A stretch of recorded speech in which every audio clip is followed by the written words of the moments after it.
Testing 1 2. Testing, yeah. Testing 1 2. Testing 1 2. Testing 1 2.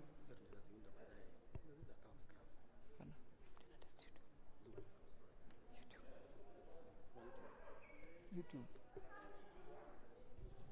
1 2 testing.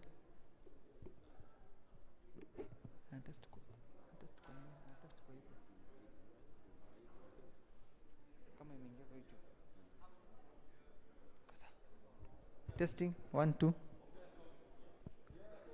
Testing 1 2.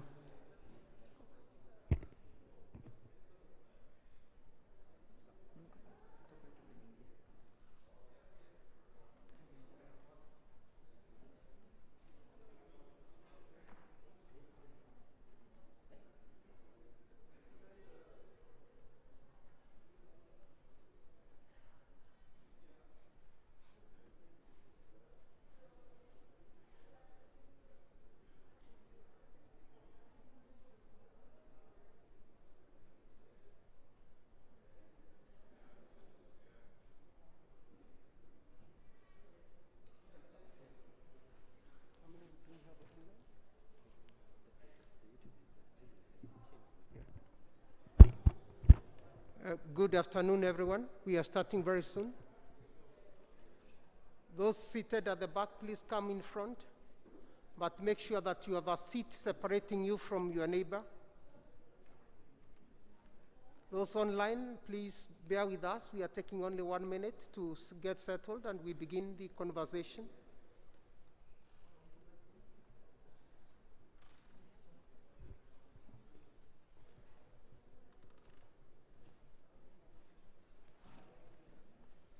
Thank you. Make sure there is a seat between you and your neighbor.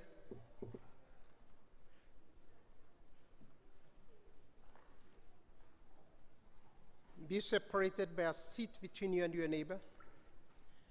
Thank you very much. Those outside, please, we request you come in.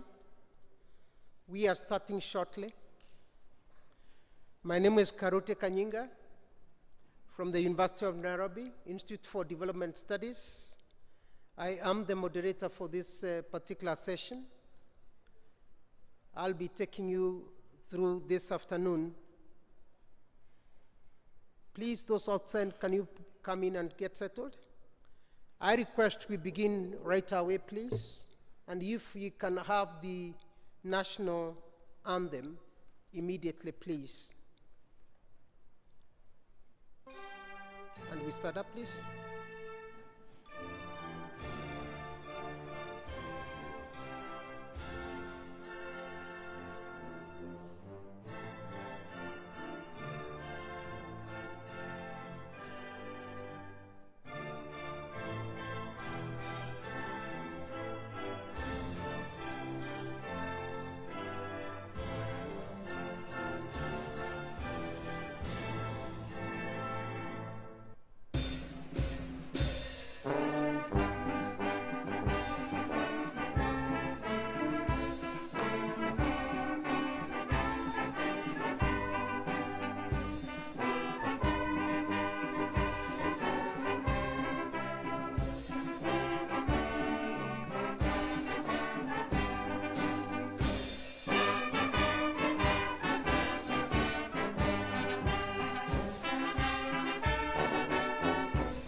Let us bow down for a word of prayer.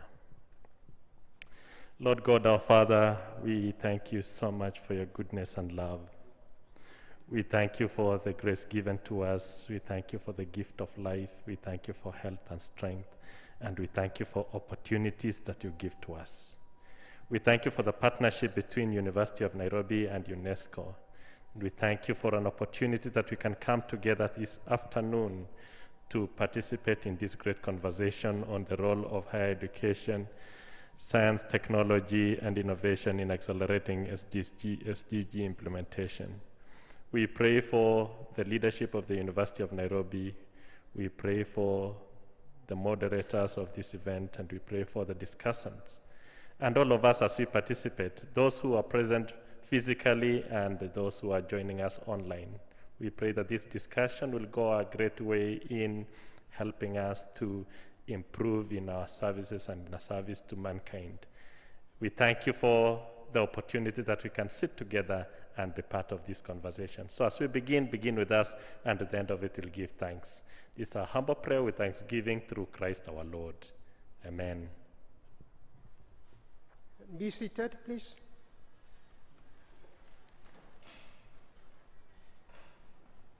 At this time, let me take this opportunity to welcome everyone to this public lecture by Professor Hubert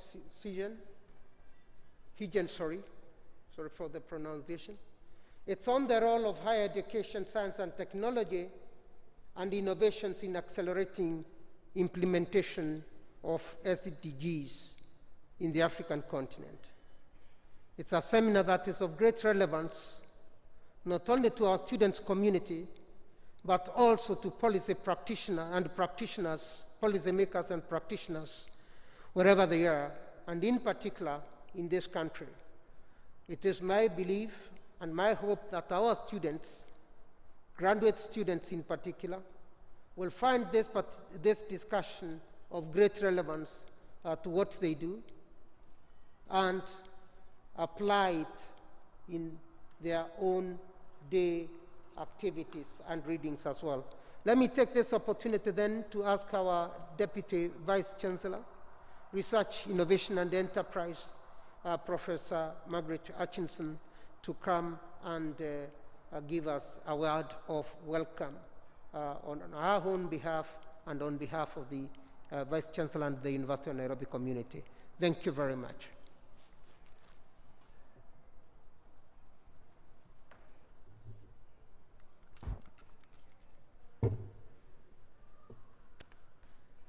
Thank you very much, Professor Karuti Kanyinga, and the distinguished guests who are here today. May I take this early opportunity to welcome every last one of you, those of you present and those online, for this amazing conversation around the role of higher education, science, technology, and innovation in accelerating the SDG implementation.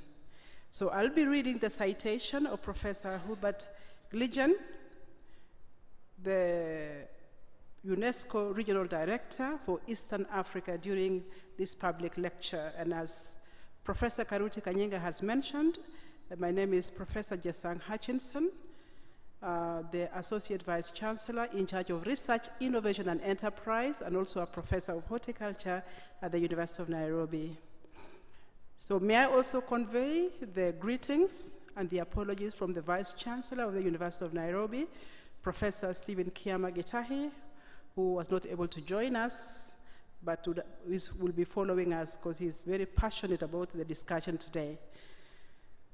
So Professor Hubert Gijzen, the UNESCO Regional Director for East Africa, Your Excellency, Dr. Christian Fellner, Ambassador of Austria, Your Excellency, Ambassador Brouwer Martin, the Ambassador of the Netherlands, Your Excellency, Ambassador Pirkka Tapiola, Ambassador of Finland, Your Excellencies, High Commissioners and Ambassadors of Eritrea, Ambassador of Belgium, Ambassador of Sweden, and all the ambassadors present, both physically and also online, members of the academic community, distinguished discussants, Professor Michael Chege and Dr. Emmanuel Manyasa, who is here with us, all the invited guests, online audience, members of the Fourth Estate, ladies and gentlemen. In 2013, the African Union adopted what we have now come to call the Agenda 2063 under the title, The Africa We Want, that captured and presented a vision for the socio-economic transformation of the continent over the next 50 years. 2 years later, the member states of the United Nations unanimously adopted the Agenda 2030, Transforming Our World, the 2030 Agenda for Sustainable Development. Now, both agendas present a historic plan to wipe out poverty, to fight inequality, and to transit towards a more sustainable development path globally. The sustainable development challenges are indeed complex, and they require collective action and responsibility from all the citizens of the world. These agendas call for transformational change in the many sectors that anchor and are central to our developmental agendas, such as health, energy, climate change, food and nutritional security, mobility and transportation, ICT, water, sustainable cities, among many others that are relevant to the different countries which are represented.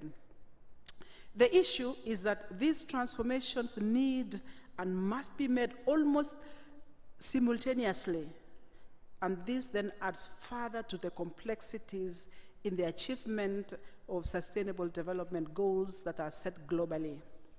So in order to manage these complexities, a long-term vision, a clear strategy that puts education and science, technology and innovation at its core is required. So to achieve this, a new mindset, a wave of knowledge, creativity, innovation must be unleashed with such energy as never seen before. This then underpins a key role for universities and for the science, technology, and innovation. This calls for a strong science to inform policy and also for strong policies for science support. As part of the strategy for Africa's transformation, we must avoid repeating mistakes of the past that were done elsewhere. In other words, we don't just simply copy the unsustainable sea-based economic model of developed nations. So while the world is moving into the fourth industrial revolution, much of Africa is yet to fully reap full benefits, even from the second or the third revolution. So this calls for a highly innovative strategy to leapfrog the continent through a green transition and by generating benefits from the merging of the implementation of the second, the third, and the fourth industrial revolution simultaneously. That is a big task. As such, Africa could save significantly on time and on resources by avoiding immensely expensive mistakes made by others in rolling out previous industrial revolutions in their continents. So, ladies and gentlemen, this public lecture will outline the main challenges to be addressed and to identify the roles to be played by universities and by the science, technology, and innovation ecosystem to catalyze this global transition towards a world and an Africa where people live in harmony between themselves and also with nature or the environment. Allow me, therefore, to briefly introduce our speaker for today, Professor Hubert Gijzen. Professor Gijzen from the Netherlands holds a PhD in biotechnology and has established a career of over 38 years in both the academia and also in the international cooperation for sustainable development space. Professor Gijzen is a full professor of environmental biotechnology at IHE Delft Institute for Water Education since 1995, and also with Wageningen University in the Netherlands. He is also a visiting professor in many other institutions. He has published over 400 articles and books and presented numerous keynotes in the fields of water management, microbiology, environmental sciences, biotechnology, and sanitary and environmental engineering, indeed a mouthful. Professor Gijzen has held a wide range of senior positions as full professor and also chair of various universities, as a diplomat, as a team leader, as a regional representative, and currently serving as the UNESCO regional director and also representative. Professor Hubert also covered topics, and currently still does, on international cooperation, sustainable development, the MDGs, which were then now the SDGs, or Sustainable Development Goals, big data, and climate change. He served in various international advisory functions and on boards of prestigious institutes and programs. Time does not allow me to name all of them. Now, throughout his career, Professor Gijzen has lived and worked in various countries in Africa, in Asia, Latin America, and in Europe. Professor Hubert Gijzen joined the UN in 2006 as the director of UNESCO Regional Science Bureau for Asia and the Pacific, based in Jakarta, Indonesia. In 2015, he was appointed as the regional director of the UNESCO Regional Office for Southern Africa in Harare, Zimbabwe. And from July 2021, he was called to serve as the UNESCO Regional Office for Eastern Africa in Nairobi, and as the UNESCO rep to Kenya, Comoros, Djibouti, Eritrea, Madagascar, Mauritius, Rwanda, Seychelles, Somalia, and Uganda. He is in addition still the UNESCO rep to the SADC and also COMESA, and serves as the UN Regional Director's team leader and is a member of the UN Regional Coordination Platform for Africa. May I add that with all what I have said, with your permission, Professor Gijzen, he sleeps only 3 hours and 20 minutes to be exact. Ladies and gentlemen, kindly join me in welcoming this academic and development giant in the name of Professor Hubert Gijzen. Welcome, Professor, to address us.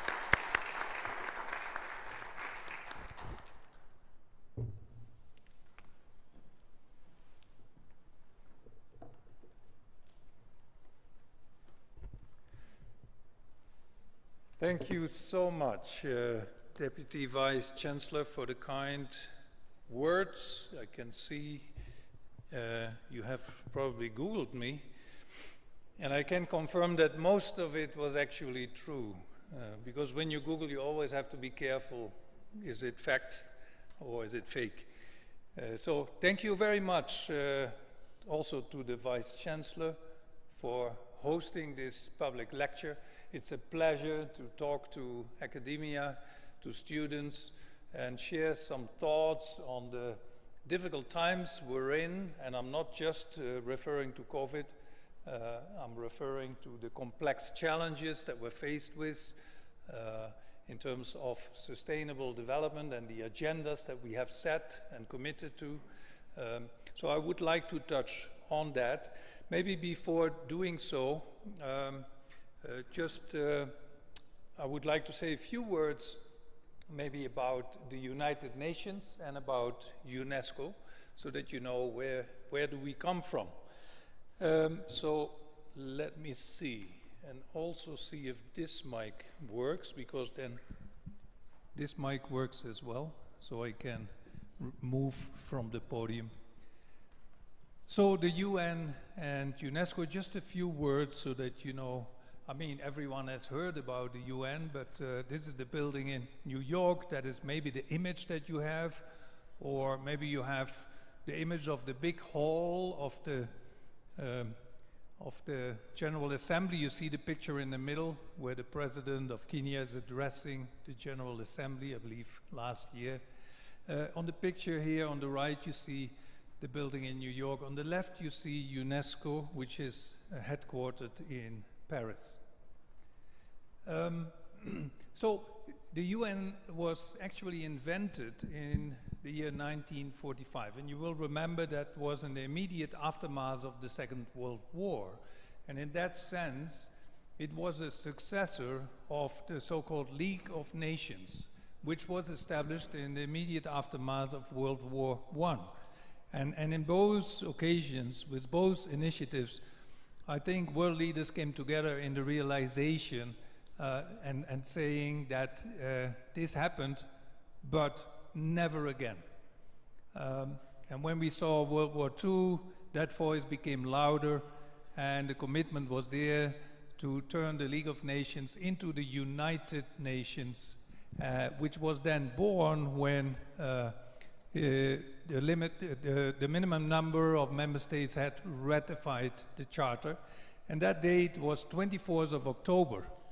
So that's a few days from now, and every year, 24th of October, we celebrate UN Day. And what does the UN do? Well, basically in 6 main areas. It facilitates cooperation because it's a member states-based organization, and what it does is facilitate cooperation between member states in economic development, in social progress. What happened with the projection here? In international law, the International Court of Justice, for instance, in international security. You know about the peacekeeping, and that's always in the news, the peacekeepers. Human rights and the achievement, of course, of world peace, and this is the overarching objective of the United Nations. And this is reflected in the structure of the UN. You see here a picture of the 6 main organs of the UN, so the General Assembly, the decision-making platform, where all the world leaders come together, the Security Council, the Secretariat, the Economic and Social Council, and we have the International Court of Justice. So that's in brief the UN, and as you know, the UN development system is composed of many different agencies. I represent UNESCO, that's merely one of so many. And you see here a list. I've just taken a few to illustrate that they were not all established on the same day. UNESCO was formally established in November 1945, so immediately after the establishment of the UN, but other organizations came a bit later, and you see here the list, the FAO in December 46, let me take another example, UNIDO, the United Nations Industrial Development Organization, only established in 1986. The World Tourism Organization in 2004, and the younger ones are UN Women in 2010 and IOM in 2017. The public image of the UN is a big question mark, and many will say the acronym UN, what does it stand for? And some may say useless nations. Others may say UN unable. And many think of the UN as being the Security Council, and then you get these kind of qualifications. And indeed, that image is there, and we're aware of it. But let's look at also from the other side. This is a collection of all the member states of the world. So in fact, you could say UN, it is also you and me. It is all of us together. And if there is a need to blame and say it's not efficient, it's not cost effective, you can't reach a decision in the Security Council, well, then let's look at ourselves, because we are the UN. You are the UN. And let's together improve it in that sense. So UNESCO, the acronym, we like acronyms in the UN. We have acronyms for everything. If you sit, when I joined the UN quite late in my career, and I sat in the first meetings of regional directors, I asked my neighbor, what language is this? I thought it was a foreign language I hadn't heard of. Acronyms. UNESCO stands for Education, Science, Culture and Communication. I always say we have the nicest mandate of the whole UN, but I guess all the other heads of agencies will say the same. UNESCO was established in 1945, as I said. Now, I want to share with you here the first sentence of our Constitution. And again, remember when UNESCO was established, the immediate aftermath of World War II. And it says, since wars begin, in the minds of men, it is in the minds of men that the defenses of peace must be constructed. What a powerful sentence. What a wisdom of the founding fathers of UNESCO in those days. And then they go on and they say, and UNESCO will do this, and exactly this, by making operational our mandates in education, in science cooperation, in culture and appreciation of heritage and cultural diversity, and in communication and information. So the curtain now opens to the presentation. So with that brief introduction on the UN, let's now come to the topic of today. It is on the SDGs, Agenda 2030, but also indeed on the vision of the African Union, which is a much more longer term vision towards the year 2063, the vision. It's called Agenda 2063. I keep on referring to it as a very solid and sound vision. And if you vision something for the future based on problems of today and the challenges of today, what you then need is to really zoom out to see the big picture. So I could also have given as a title for this lecture, The Big Picture. And really we don't do that enough. We are always zoomed in. We're talking about a specific issue on a specific day in a specific meeting. And what I would like to try and do in the coming 40 minutes is to zoom out a bit and see the big picture. So I will, and you see the elephant here, blaming the rabbit, that he doesn't see the big picture. The big picture on what are now the real big issues and problems that we're faced with, and what are possible solutions to those, and what role does science, technology and innovation play, and what role has science and innovation played in the past. So we will look at that. So to start with that big picture, we must realize, so if you're all zoomed out and you would be in outer space and look at this planet, what would you see? You would see that this is a planet in trouble, and that this is a planet which is alarmingly out of balance. So the issue is imbalance. And basically that imbalance has two dimensions. First, the imbalance between people and planet Earth, and that is usually what we talk about when we say sustainable development, the environment. And then the second, maybe even more important imbalance, is that between people, the inequalities, the lack of access. Let me start with the first, the inequalities, the imbalance between people. Look at this picture. This is taken in Sao Paulo in Brazil. You see the wall, the fence in the middle, and it runs between the rich apartment complex inhabitants on the right and on the left, the slum areas. And then the figures. If you take the 50% of the poorest people on this planet, so 50% of people who earn less, they own only 1% of global wealth. Now, if you take the 1% top earners of this planet, they own 50% of global wealth.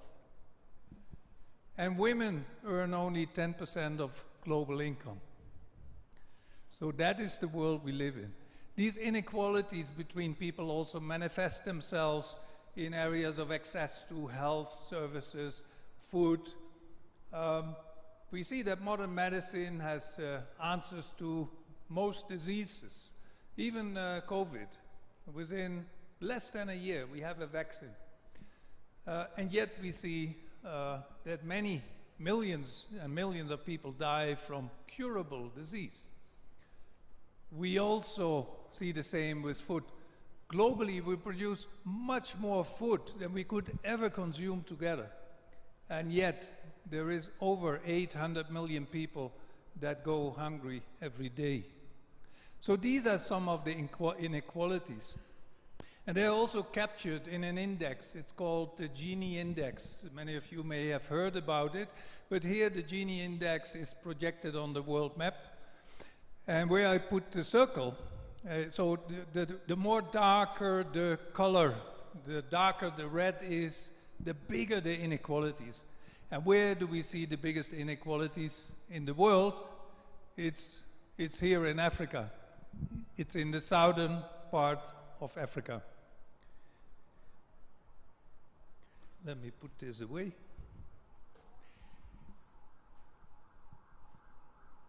And these inequalities create feelings of injustice, and they are triggers for violence, for wars, and for intolerance. And that's the situation that we are faced with. Now, let me then come to the imbalance between people and planet, and we know it. And soon we have the COP coming up in Glasgow, and I hope that many of you will join in the discussions. And the first thing we think about the planet, climate change. And you see here some graphs of carbon dioxide and of population. We know it is also deforestation. We need more and more land to grow our food for a growing population. There is therefore a huge loss and an ever-increasing speed of loss of biodiversity, which is extremely worrisome. We see massive pollution of air, soil, and water. And then the oceans. We forget about the oceans. Let's remind ourselves, 2/3 of this planet is covered by oceans. Only 1/3 is landmass. And we forget about the oceans. The oceans are really under threat due to overfishing, pollution, acidification, sea level rise. We see so many issues around the oceans. And then, as a last, let me point that fresh water, which is probably one of the biggest sustainable development challenges we are faced with on this planet. You see here some graphs of the use of the increase in the use of fresh water in 3 sectors: in agriculture, domestic use, and industry. And together, we consume today some 4,000 cubic kilometers. What a difficult unit to imagine. Cubic kilometers of fresh water per year. And the increase of that is huge. What you also see is in the left graph for agriculture that agriculture consumes out of the total 70%. So 70% of all the fresh water that we use goes to our food production systems. And now I ask the question, when we have still 800 million people hungry, and we have another 2 billion people to join us on this planet in the coming decades, how are we gonna produce enough food? When we already are in trouble with water, and the evidence was there just 2 years ago, Cape Town, the water crisis, it was big news everywhere. You must have heard about it, but I'm sure you can go to places in Kenya and see the same. Here in Kenya again, we're heading to is a crisis on water also this coming season. So that is basically the big picture of challenges and problems along these two categories, the imbalance between people and planet, the imbalance between people. And that is exactly what this agenda intends to do. This complex agenda, after long negotiations, 17 Sustainable Development Goals. Yeah, and then some of you, including myself, when this was launched, would say, yeah, but I can't even remember 17 goals. It's very difficult. Yes, if you would look at each of the SDGs individually, it is very difficult to comprehend, especially if you realize, and that's the next picture, that behind each of these goals there are targets, many targets, and you get lost. And you wonder, where do we start? With 169 targets, and then even in a research group in a university, you may be focusing on one sub aspect of one particular target out of the 160 of the 17 goals. So where to start? Is it target 8.3? Is it 3.2? How are they interconnected? And that's the point. We need to look at the agenda differently. And if you zoom out, you can see that. So if you put all the big nodes here, these are individual SDGs, and you start now drawing lines between, and the smaller nodes are the targets, and you start connecting those, and you see where are the connections, and you see this is an integrated agenda. You can't say I take SDG 4, which is education, target 7, which has something on global citizenship education, and take it forward alone. So you have to look at this in its totality. And now even more tricky, let's imagine, and I pick one target. Under 6, goal 6 is what? Is water. And there is a water and sanitation goal. If I advance on that target and I give more people drinking water, what happens next? That people are healthier, so that has a positive effect on SDG 3, correct? Less disease. But what effect does it have on the environmental goals? Because this creates more wastewater, which pollutes more water resource, and downstreams may create more disease. So that is what I mean with these complexities. And so therefore, if you imagine the SDGs like this, and all the targets in a three-dimensional space, and you would push one target forward, you would see that all the 168 other targets start moving as well, just because of your action on one target. And they move not only forward, they move also sideways, and possibly some will move backwards, as I just illustrated. So that makes this agenda terribly complex, and therefore to understand it, we need to zoom out again and see the big picture. And I illustrate that via a photo. This is the big picture, is it? What do we see? It's a gun, it's a weapon, it intends to kill something, I don't know what. It's a negative symbol, correct? And that happens when you're zoomed in. Because actually, if you zoom out, you see the real picture. The big picture is the real picture. It is a monument, and it is a monument for peace. So it is a weapon with a knot in it. It was produced by a Swedish artist, I believe in 1983, donated to the UN. This building in the back is the UN building in New York. So next time you visit New York, go and make your own picture. And if you do that, if you zoom out from the SDGs, you see actually the picture is more simple. In fact, the Agenda 2030 and its 17 goals are basically three main pillars. It is an agenda towards sustainable development and a green economy, and that is what was discussed in Rio Plus 20. It is the unfinished business of the MDGs and the eradication of poverty. And the third, it is about living in peace. And that is, in a few words, what Agenda 2030 is about.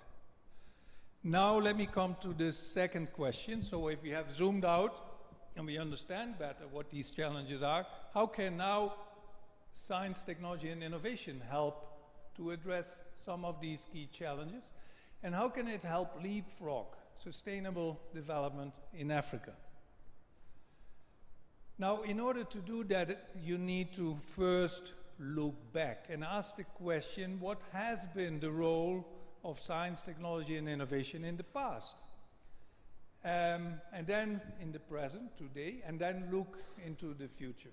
And we can learn a lot about that, because mistakes were made, first of all, by seeing that, and I have pictured here the 4 industrial revolutions, we're now in the 4th. So the first was basically about energy, steam, the second about electricity, the third about ICTs, and the 4th is taking this further by connectivity between high-techs and artificial intelligence. So this has happened, but we have also seen that continents and countries have not moved at the same speed. Much of Africa has not even benefited from the second industrial revolution. In sub-Saharan Africa, when the COVID crisis hit, the world went digital, but in sub-Saharan Africa, we were left behind.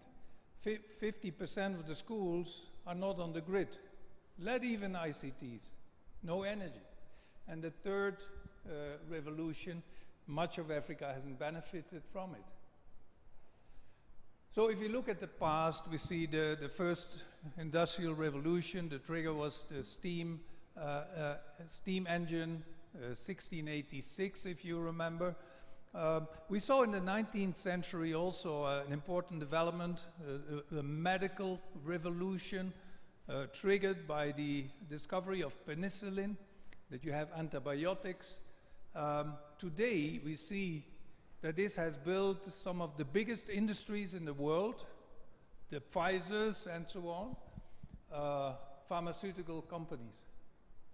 The green revolution, as we used to call it, in the 60s, it started in the 50s, 60s, 70s of the last century, which was badly needed because the food production systems in those days would not be able to feed the projected population.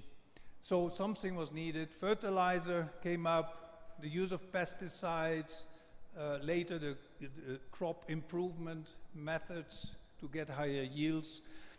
But of course, with this, we saw also a lot of pollution by fertilizer, eutrophication of water bodies, water hyacinth blooms, pesticides that go into water systems, and there is now proof that there is a link to certain types of cancer. So what I'm pointing at is that previous STI applications may have been very clever solutions at that point of time, but over longer times actually cause problems. And that's a message we need to understand. And I tend to say to my students that the real big problems of today are the result of the solutions of yesterday. And if you think of it, it's probably true for many areas. And here you see the transportation revolution.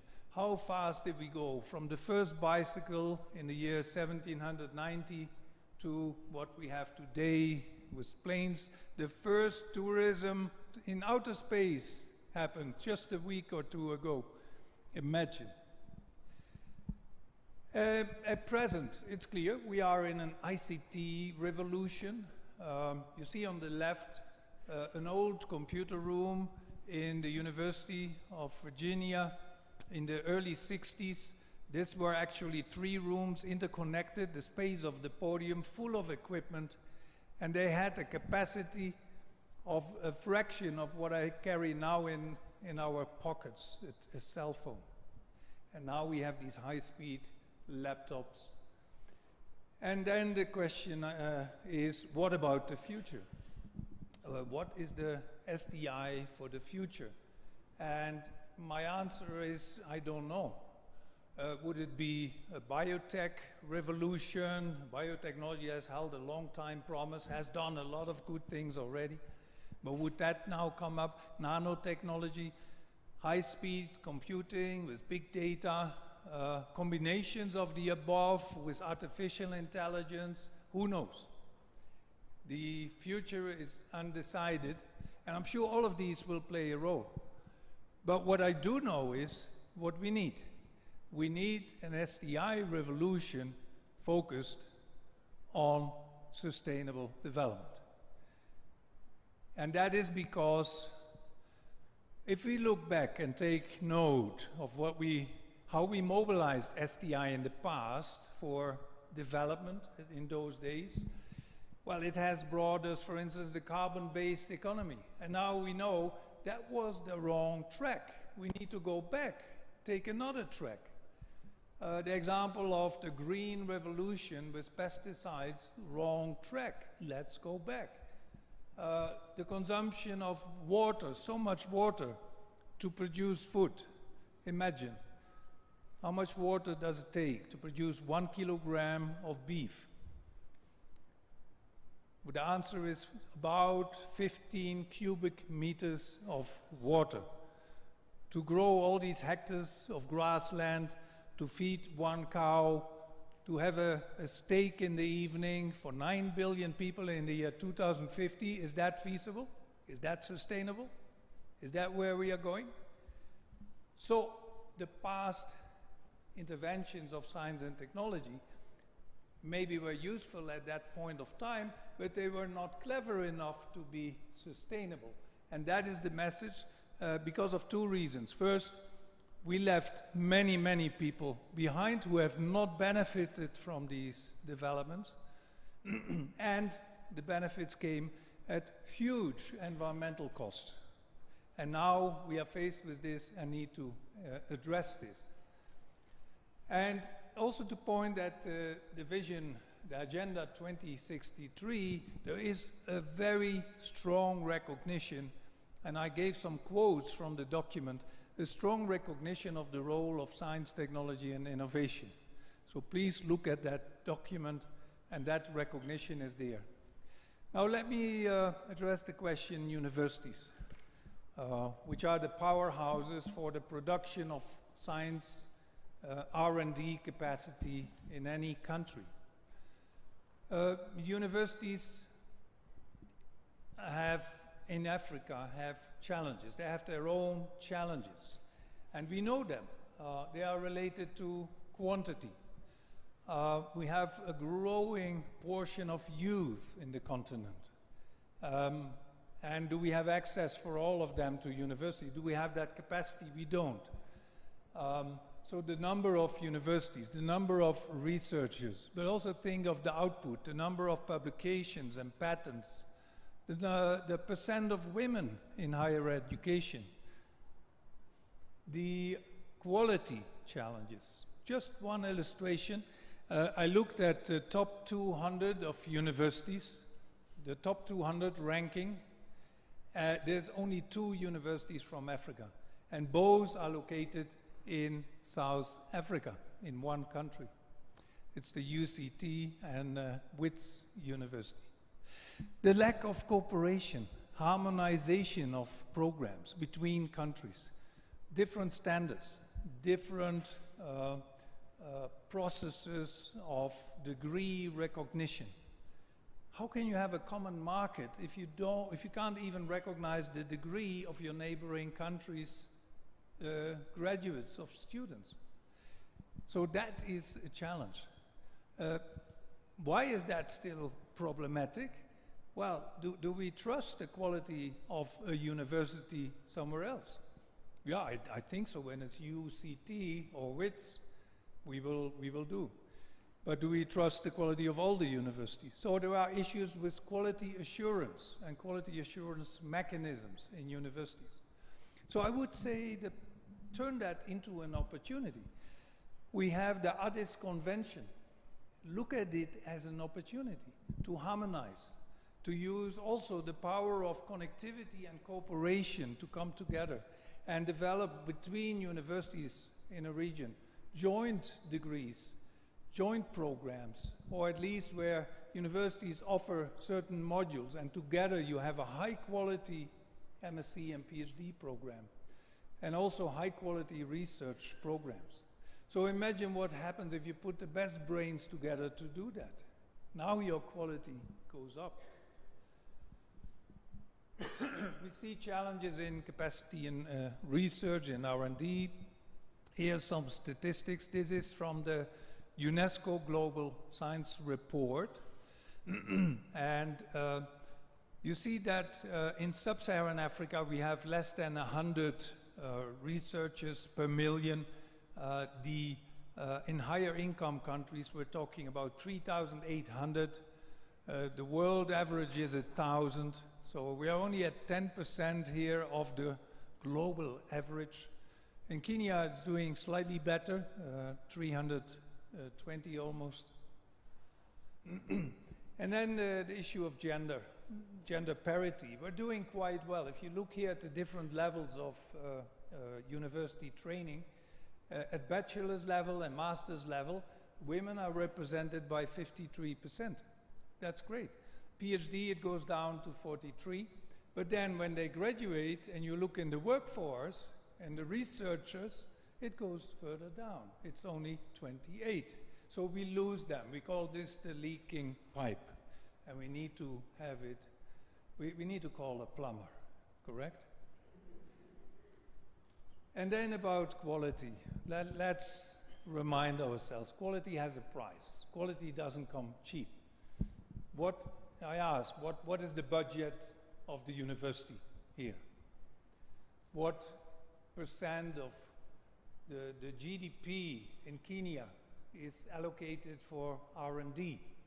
The OECD recommends 3% of the GDP of any nation to go in R&D. In sub-Saharan Africa, we're probably looking at 0.4%. And mind you, that is GDP. So of a much lower GDP already. So in real hard money, it's much, much lower. What is the pay of our academics? How do we pay them? How do we reward them? And that, yes, is related to quality. The top universities in the world, look what kind of salaries they offer. What does the vice chancellor earn in a top university? And a distinguished professor in a certain field. The number of fellowships available, very limiting. The top facilities in a country. So all of this means investment. And just the illustrations are clear. When we buy a car, we know it. This one costs a little bit more on the right, and this one indeed is half price. But there are opportunities. So this harmonization of program will allow better cooperation between universities, strong quality assurance systems, the Addis Convention, joint collaborative programs that I talked about, mobilize the power of connectivity, and that's the way to go. But also think about STEM education, science, technology, engineering, and mathematics, and especially on girls. And we have programs focusing on girls as UNESCO STEM education, and we do also boot camps. This was one in last year in Victoria Falls, where we bring young people together to program robots and have fun and see how nice and interesting science and technology is. We have another program on TVET, because TVET is usually seen as something for those who can't really learn. Well, that's wrong.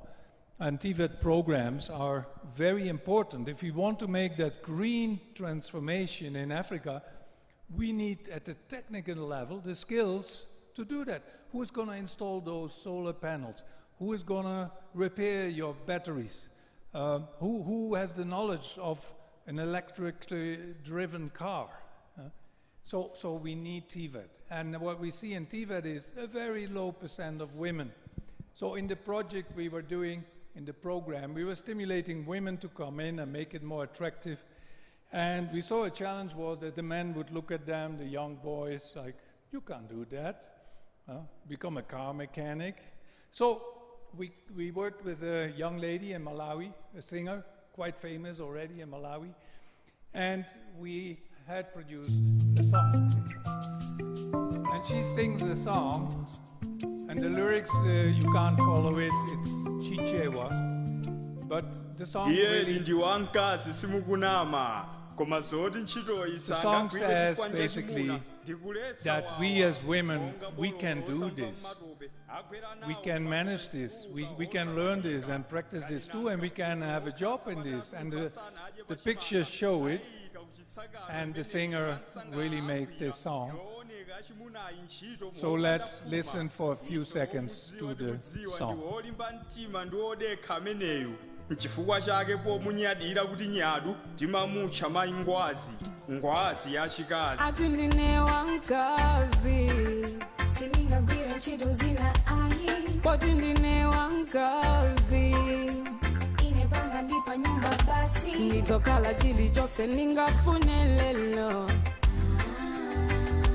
nditogwira ntchito yomwe ndingafune lelo I am a soldier, plumber, even a pilot too.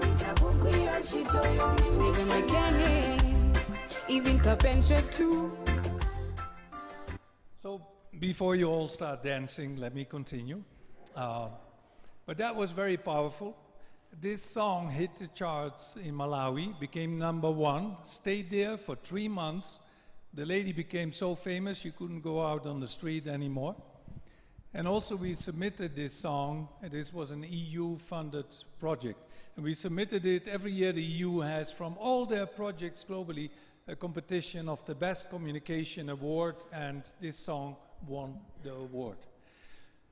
So I would like to refer to the role of science and technology again and emphasize how important it can be. And what we saw in the 80s, 90s was the Asian tigers. Everyone talked about it. You will remember that. And you can see what that did. In this period, Asian countries, some of them, invested heavily in education, science, and technology. And the result was this. You see the blue line in the graph? That is the GDP of Ghana, the per capita income in Ghana. You see the red line? That is the Republic of Korea. And the Republic of Korea, if you see in the 60s, was below Ghana. And see where they are now. And they are a major donor now, an ODA partner. So this was possible because they invested in science, technology, and R&D, and education. And therefore, I think it's high time that we unleash the African lions. They are much more strong than tigers, of course. And if we focus in Africa on R&D, education, and on universities and invest in them, we will make the same progress. So the last part of the presentation, I will focus and zoom out a bit on what are now the real problems we are faced with in this balance between people and the balance between people and planet. And the 4 main sectors of concern are really energy, water, and food.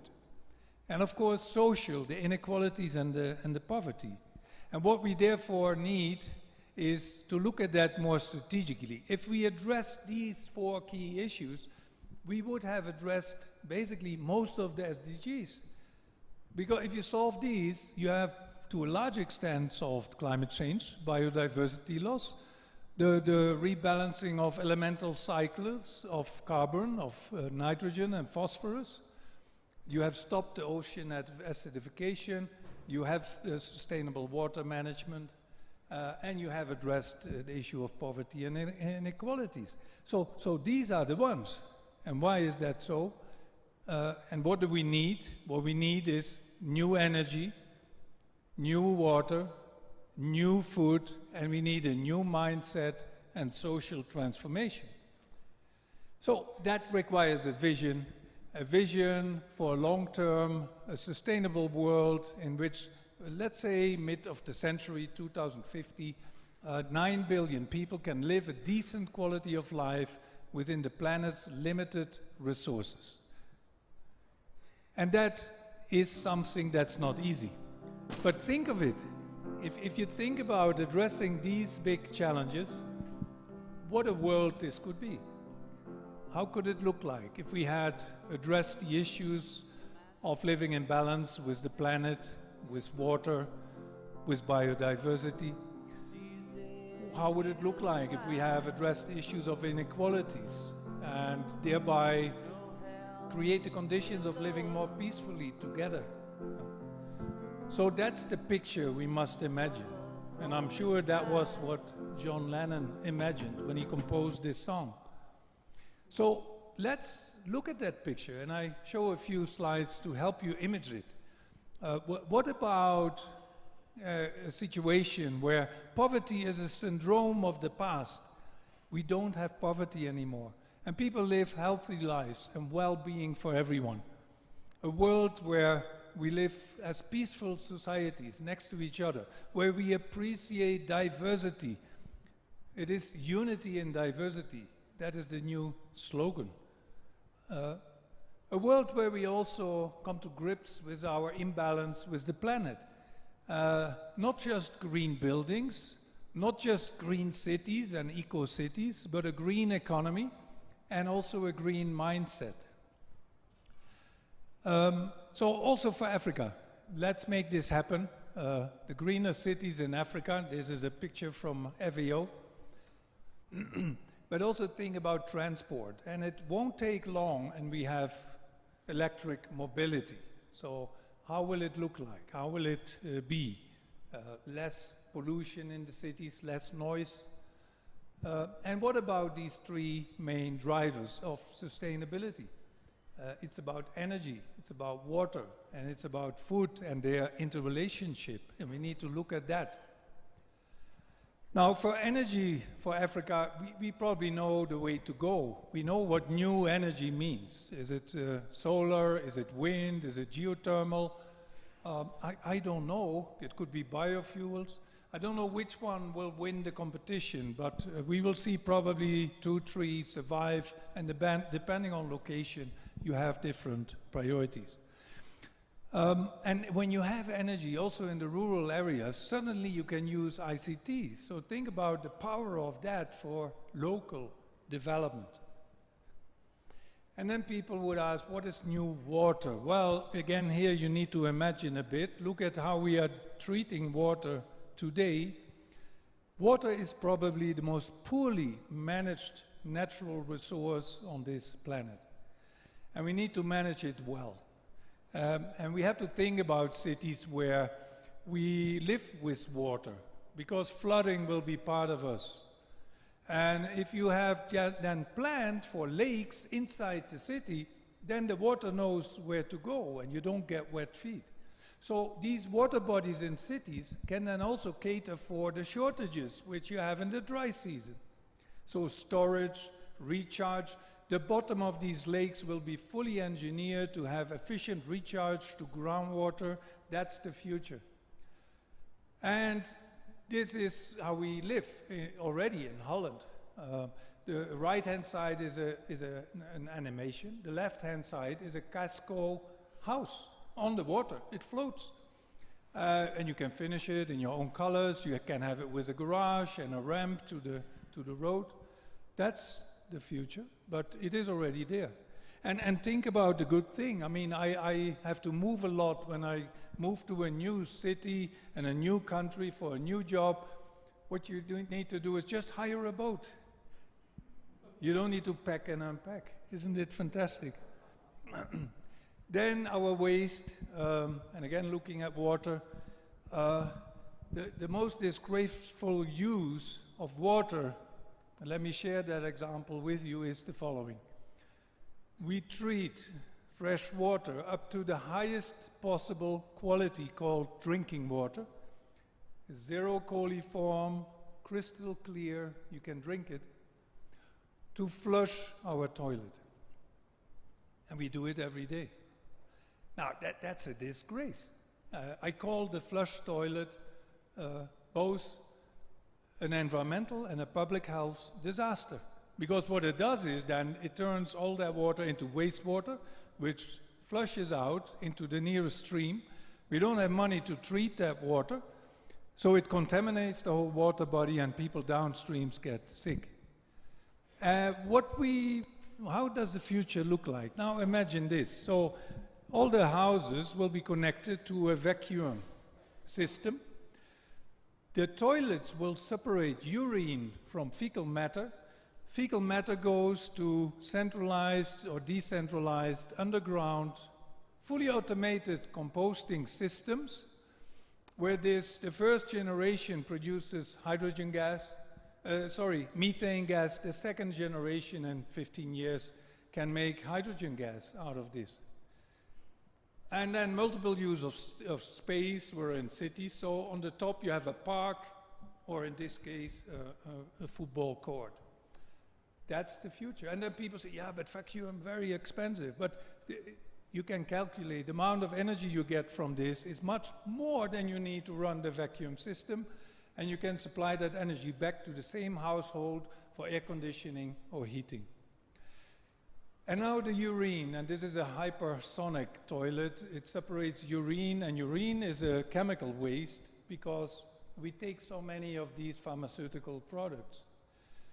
Think about the percent of young women taking birth control pills, which is an effective method, so I'm not disqualifying that, but these are steroid compounds, the most rigid chemical structures that cannot easily be managed in the environment. And what to do with it? And what about all these antibiotics and other products that we take? They go out via the urine. So the city of the future has a collection of urine centrally, and outside of the city there is a pharmaceutical company recovering all of this and putting it back in nicely in tablets for you. So that could be done. It's technology. Now the last one, what is new food? And here again, let me emphasize, what is the current impact of our food production systems when we talk sustainability? It is consuming 70% of fresh water, 80% of deforestation. It is a massive driver for biodiversity loss. It almost accounts for 30% of greenhouse gas emissions. It is the largest non-point source pollution, especially of nasty chemicals like pesticides, and it generates a host of ethical questions, in particular the bio-industry. So is this sustainable? And then what is new food? Well, we have different ways of producing food. Food is biomass with the right nutritious components. We need protein, we need nutrients. You could do that by growing algae, for instance. And just calculating, you would need to feed the world population 3.5 times the size of Portugal. Now, that's not too much. And then you don't need land, you can grow algae in the ocean. So that could be it. And then processing this algal biomass into food products, that's technology. We can solve that. Another example is here. We can grow tissue cells. We can take a stem cell from a cow and grow beef cells. And we do that in research. I used to do that as a young student in petri dishes. You see that on the left. But what if you scale that up to industrial scale and you grow beef and you grow chicken and you grow fish? And some will say, yeah, sir, but that is science fiction. Is it? Science fiction or science? Next slide. This was the first hamburger produced by tissue culture in the year 2013. The whole project costed $330,000. I agree, that's an expensive hamburger. The bad news is it was not very tasty.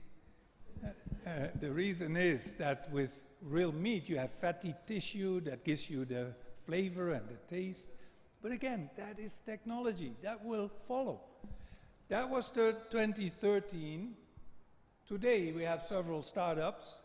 The first hamburger was produced by the university in Maastricht in the south of the Netherlands.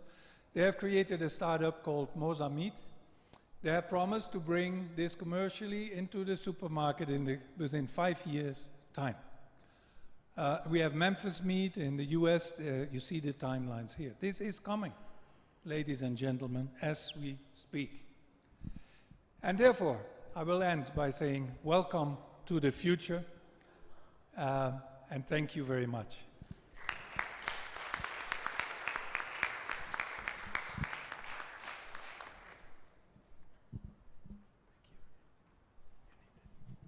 Ladies and gentlemen, let's clap again and welcome to the future.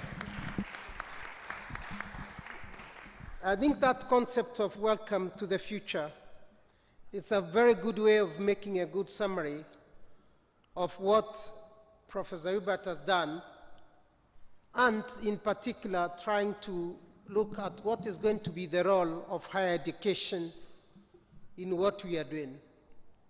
Of course, there are quite a number of questions to ask with regard to higher education in Africa and whether we are actually prepared for that particular future that is welcoming us to. Is it possible, given the challenges that the African continent face, the kind of skills that we require to face that future, the kind of skills that we require for the fourth revolution that he has talked about in a very convincing manner? The role of future science and technology, what is it going to be, and what role shall we be playing there? Ladies and gentlemen, welcome me now. Let's welcome the discussants. Professor Michael Chege, who is one of our own. I'm calling him one of our own because Professor Michael Chege has mentored many of us. I was mentored by Professor Michael Chege myself. Many years, I don't want to say my age, of course. My colleague Gwine Metula is seated down here. She was also a student of Professor Michael Chege. Professor Michael Chege teaches political economy. He's been a mentor, a researcher here at this university. Then he's been at Indiana University, where many of us used to visit in, used to get us scholarships those days. Talk about higher education. We can count many of us in social sciences who are passed through the hands of Professor Michael Chege in this university and several other universities in Kenya here. Professor Michael Chege requires no introduction to social scientists in Africa, not Kenya, by the way. And if you doubt me, you may want to Google and find out what I'm saying. There is no social scientist worth his name as an academic who writes on political economy of Africa and fail to read people like Michael Chege, and then we say that that person is reading. Colleagues, join me to welcome Professor Michael Chege to give us his view on this particular discussion.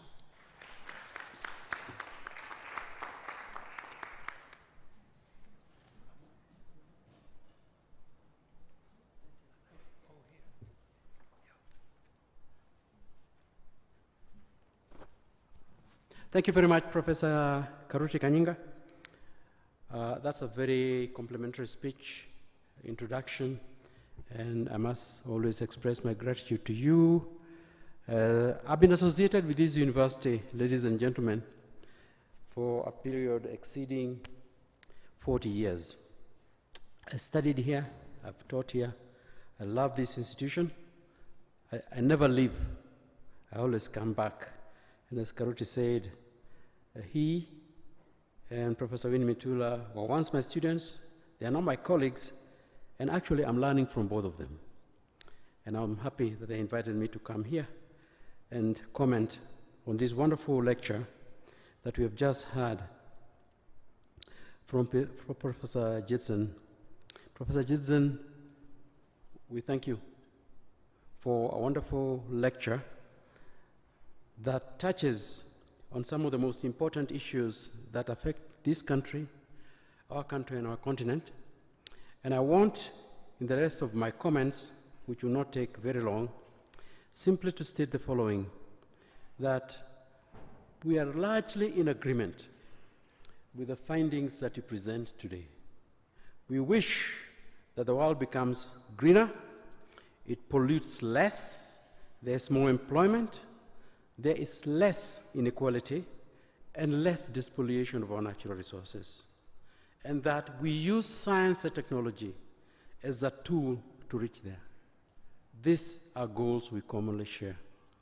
And I'm happy that you're bringing in the United Nations system and UNESCO in as leading institutional partners to African governments, to African universities, so that we can get to where we want. I would like, in the rest of my comments, simply to add to the comments that you have made by stating the following, that there are specific problems facing Africa in achieving the goals that you have just set, which we need to pay close attention to. Let me begin by saying this. We are moving on to COP26, as Prof. Gijzen said, in Scotland, Glasgow, next month. And we are looking for a solution to global climate change, to global warming. Already, we in Africa have suffered some of the severest effects of global warming. You've worked in Southern Africa, Professor Gijzen, you saw what happened in Mozambique, Zimbabwe, and Malawi just 18 months ago. And what is happening in our country now? We're having drought, we had excess rain earlier in the year that we didn't need. Ladies and gentlemen, we are suffering. Africa, particularly Eastern and Southern Africa, will suffer more. And yet, we only contribute 4% to greenhouse emissions worldwide. We are not responsible for this catastrophe which the world is facing. But we in Africa are paying for it. We must bring this forth to agenda in Glasgow and ask ourselves as Africans, before we even go to Glasgow, how we intend to approach it. Then ask the international community how it can be a partner, a genuine partner to a community, to a continent which is suffering for reasons not of its own. Number two, I agree with Professor Gijzen that science and technology has got a major role to play in answering the questions that Africa will face and pose in Glasgow. And our academics should be at the forefront of conducting research in this. I would like to say the following with regard to Glasgow, with regard to science and technology, is that African countries realize this and they don't dispute the role the science, technology, STEM ought to play or should be playing in our development programs and projects. Here in Kenya, we have the Kenya Vision 2030.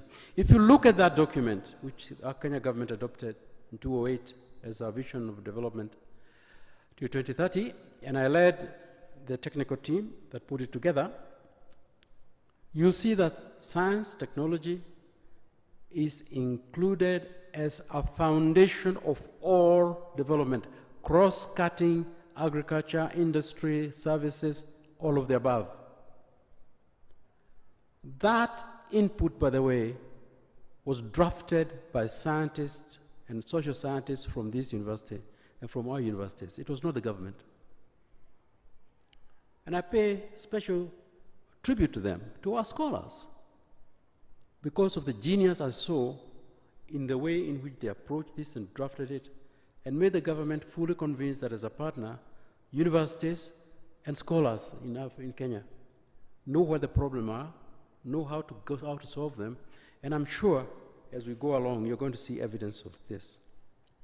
It is true, as Professor Gijzen is saying, that science and technology ought to be at the front, and this is what in Vision 2030 says. And you see that in Africa 2063, 50 years after independence, we see problems of solution getting addressed through science and technology. And if you look at the growth literature, economic growth literature, which I deal with often, you see this is in conformity with the frontier of growth theory. Where does growth originate? The 2018 Nobel Prize for Economics went to Michael Roma for his theory of growth, which was basically a contribution of science and technology and of knowledge in growth as the most assured way of closing the gap between the wealthiest and the poorest countries of the world, because knowledge, unlike capital or land or other physical resources, natural resources especially, is reproducible.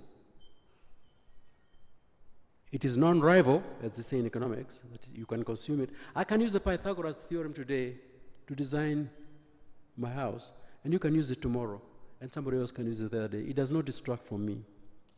So that is a perfect example of the kind of argument that he was forwarding here.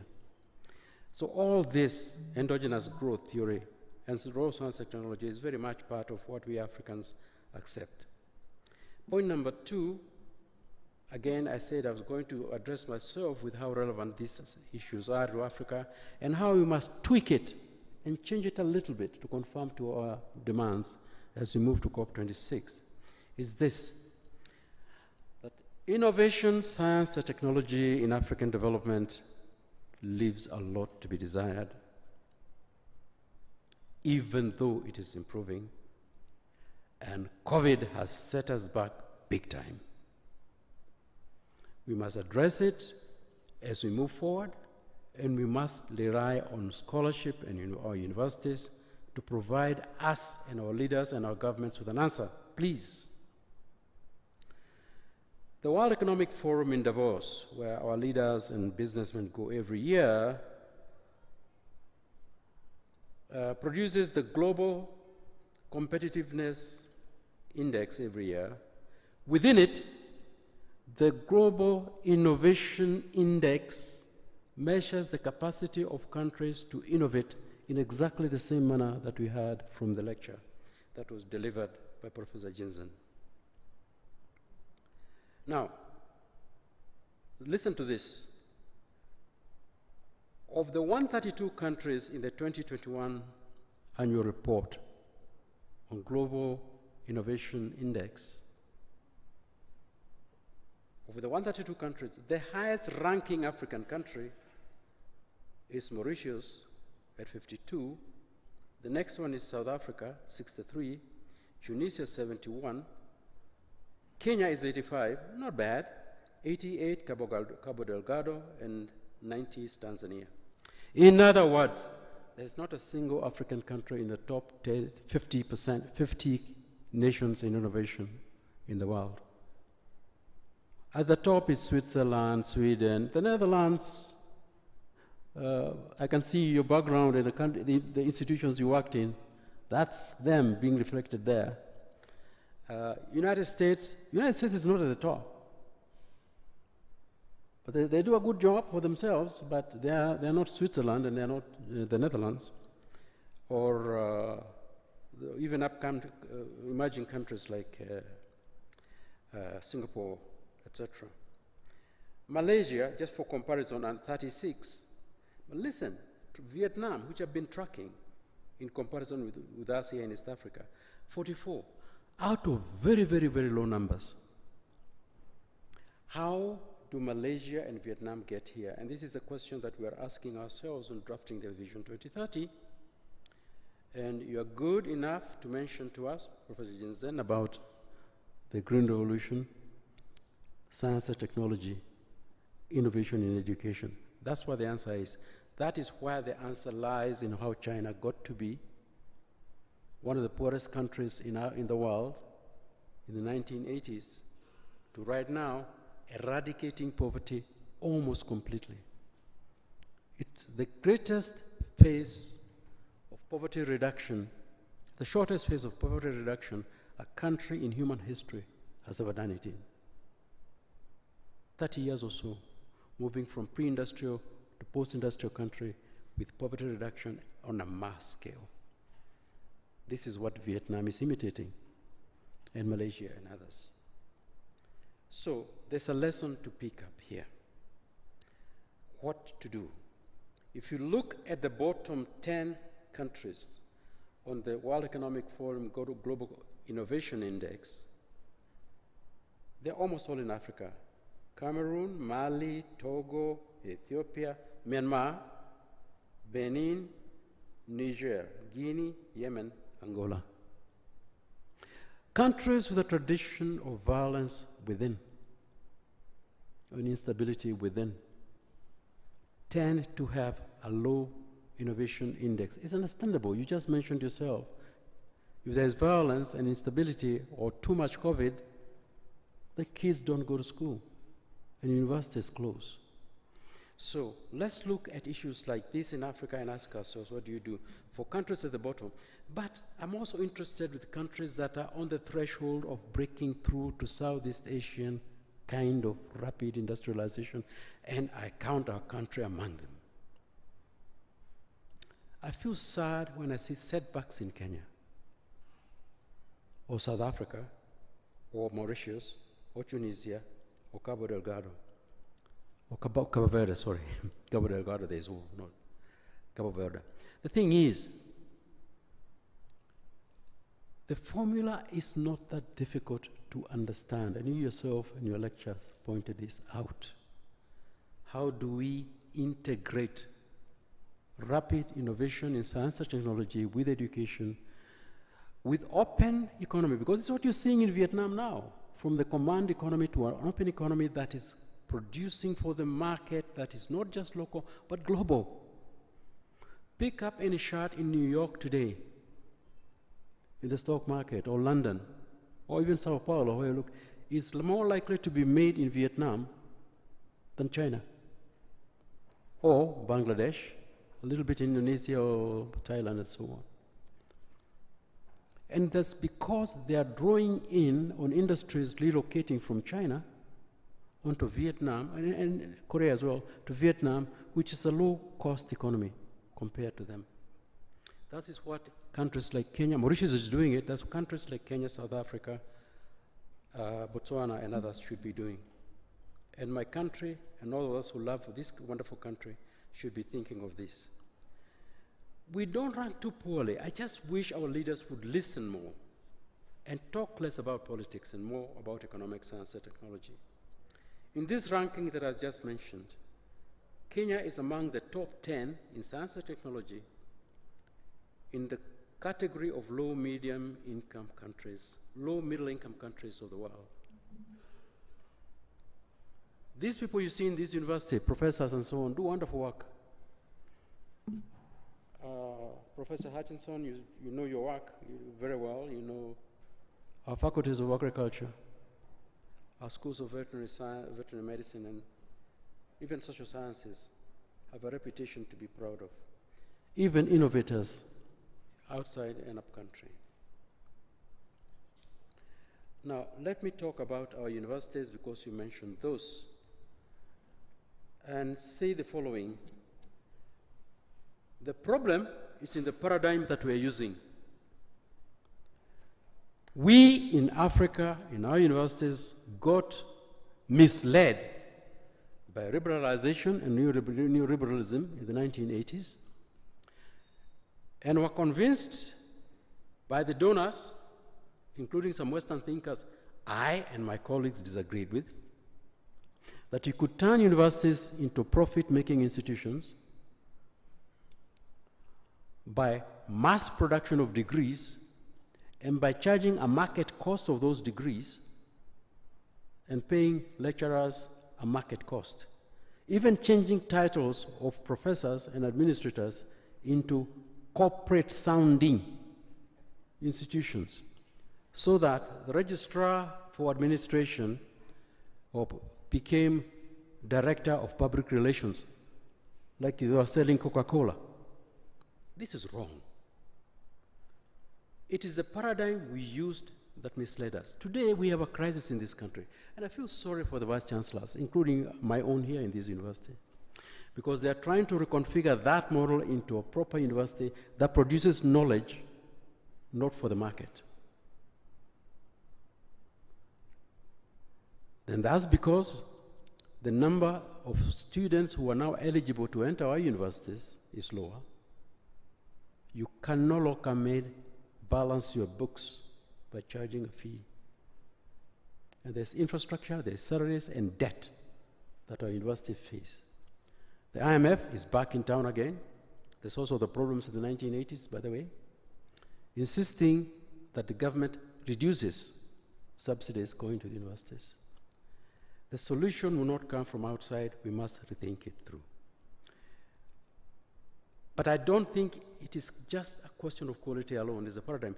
Listen, if you've been looking at the newspapers, you must have seen where some Western universities are hiring Kenyan students to write papers for them. Did you see that? Even PhDs for the top universities in the West.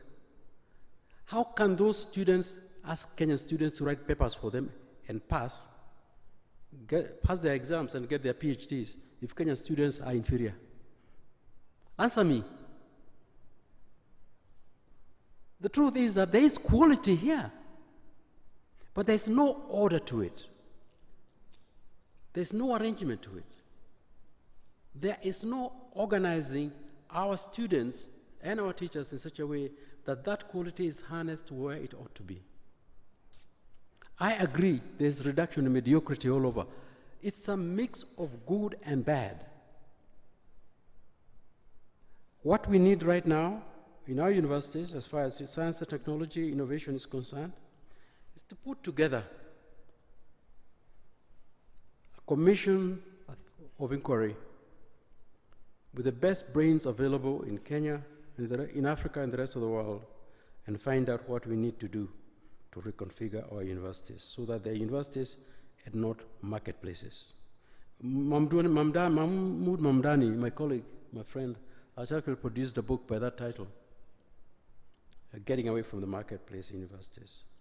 The last point I wanted to make, Professor Kanyinga, our chair, has to do with the global development agenda, which this lecture also dealt with.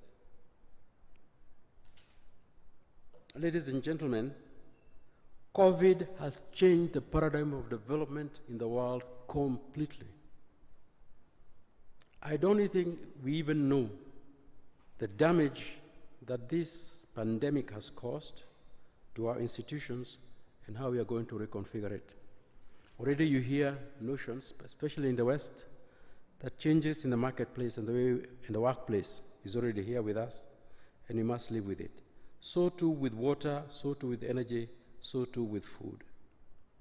As far as the global development agenda is concerned, that too has to be changed in tandem. The Sustainable Development Goals will change, if only because the setback in countries like ours are so huge. But even in the advanced countries, if you look at the World Economic Forum in Davos and World Economic Forum, they're saying there's going to be a dip, even in countries like Sweden and Switzerland and so on, in innovation as a result of COVID. If only because people are not moving and they're not working, and they can't innovate in the same way that they did in the environment that was there before. So, we must work with the rest of the world to reconfigure the development paradigm that involves the whole world, both at SDG level and even the AU. And there is one partner here that we must mention, who is not very common here, and that is the People's Republic of China. China must be brought into the development debate as a bona fide partner. Right now, they are not in it. They are our largest trading partner, but they are not allowing themselves to be brought in the discussion not only of trade liberalization around the world, but also the issue of debt renegotiation. African countries will not go around the issue or resolve the issue of science and technology, innovation, and reconfiguring our universities with the debt burden they currently share. A lot of it is only from China.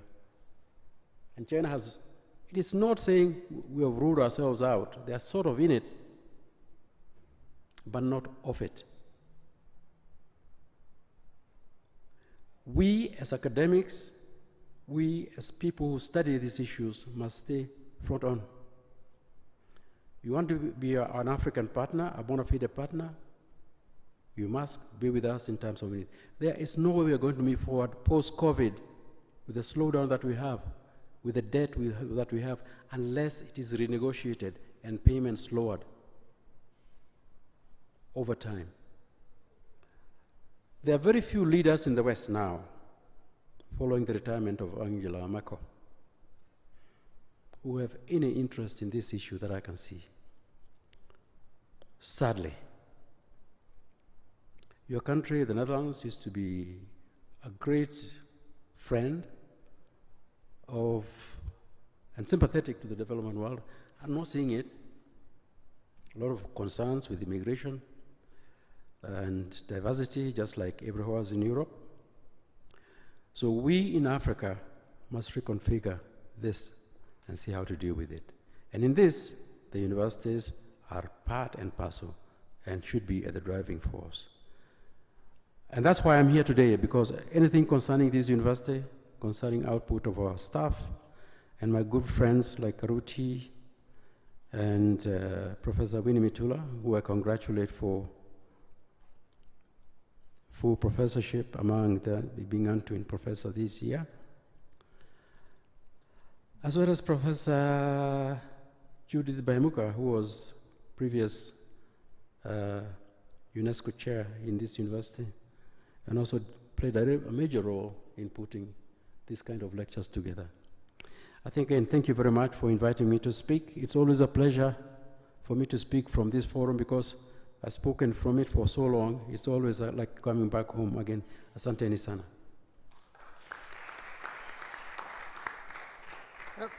Thank you very much, Professor Michael Chege. I should have actually mentioned at the outset that Professor Michael Chege was the policy advisor of the President Mwai Kibaki's government. He was the policy advisor on national development and international development issues. And it was during his tenure of advice at the Ministry of Planning and National Development that Kenya's national growth stood at 7.1%, the highest growth rate that we have ever had.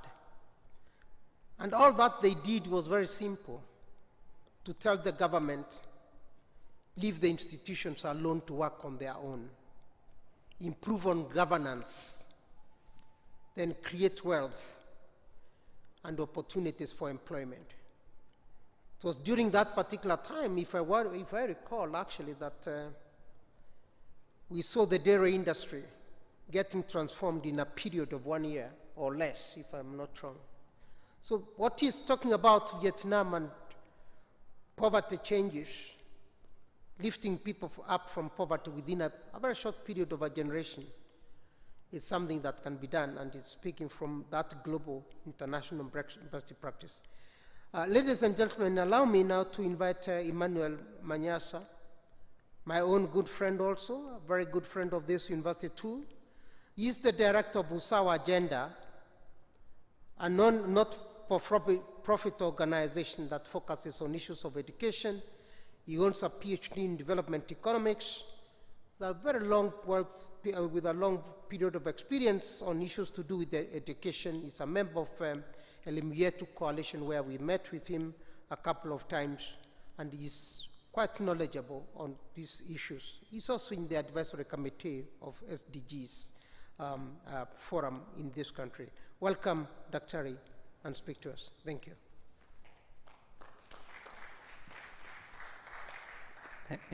Thank you very much. Let me first thank Professor Winnie for inviting me to listen to this lecture. I am definitely richer for having been here today. Professor Gijzen, thank you very much for giving me a sneak peek into what the future can be and what it should actually be. And for my seniors, Professor Kanyinga and Professor Chege, I am glad to have had a chance to listen to you today. I am going to speak about 3 or 4 issues around the role of science and technology in SDGs. First, because SDGs are a product of scientific thought. We came up with SDGs after looking at all our problems as a world, as a society, and asking ourselves, how can we creatively resolve all these problems without creating more problems for future generations? Because basically that is what Professor Gijzen has told us. Those who are trying to solve problems in the past created problems that we face today. So the issue of SDGs was to think about how we resolve today's problems without creating problems for future generations. And so it is a scientific process that has brought us here. And SDGs and sustainable development is actually the original goal of education. The education that we know, that starts from the home, is to teach us 3 things. 1, to survive. When you're born, you're told this is good, this is bad, this is harmful, this is safe. You learn to survive in the world once you're born. And the second thing that you are taught is how to thrive in the world. You are taught to thrive, to use whatever resources in this world to make you achieve your aspirations and your goals. And then you are taught how to live at peace with others and at peace with the environment. That is basic to education. So one would expect that when you get to university, which is the highest level of education, that the people who go through university are the richest in terms of being endowed with this skill, or being able to survive in the world, to be able to thrive in the world, and to be able to live with others at peace, and to live with the environment at peace. The question that we have to ask ourselves is, are our universities delivering that?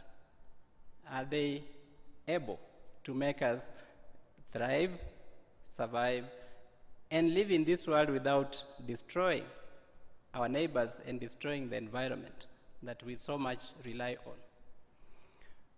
And the answers we have been given, and many reasons why that is not the case.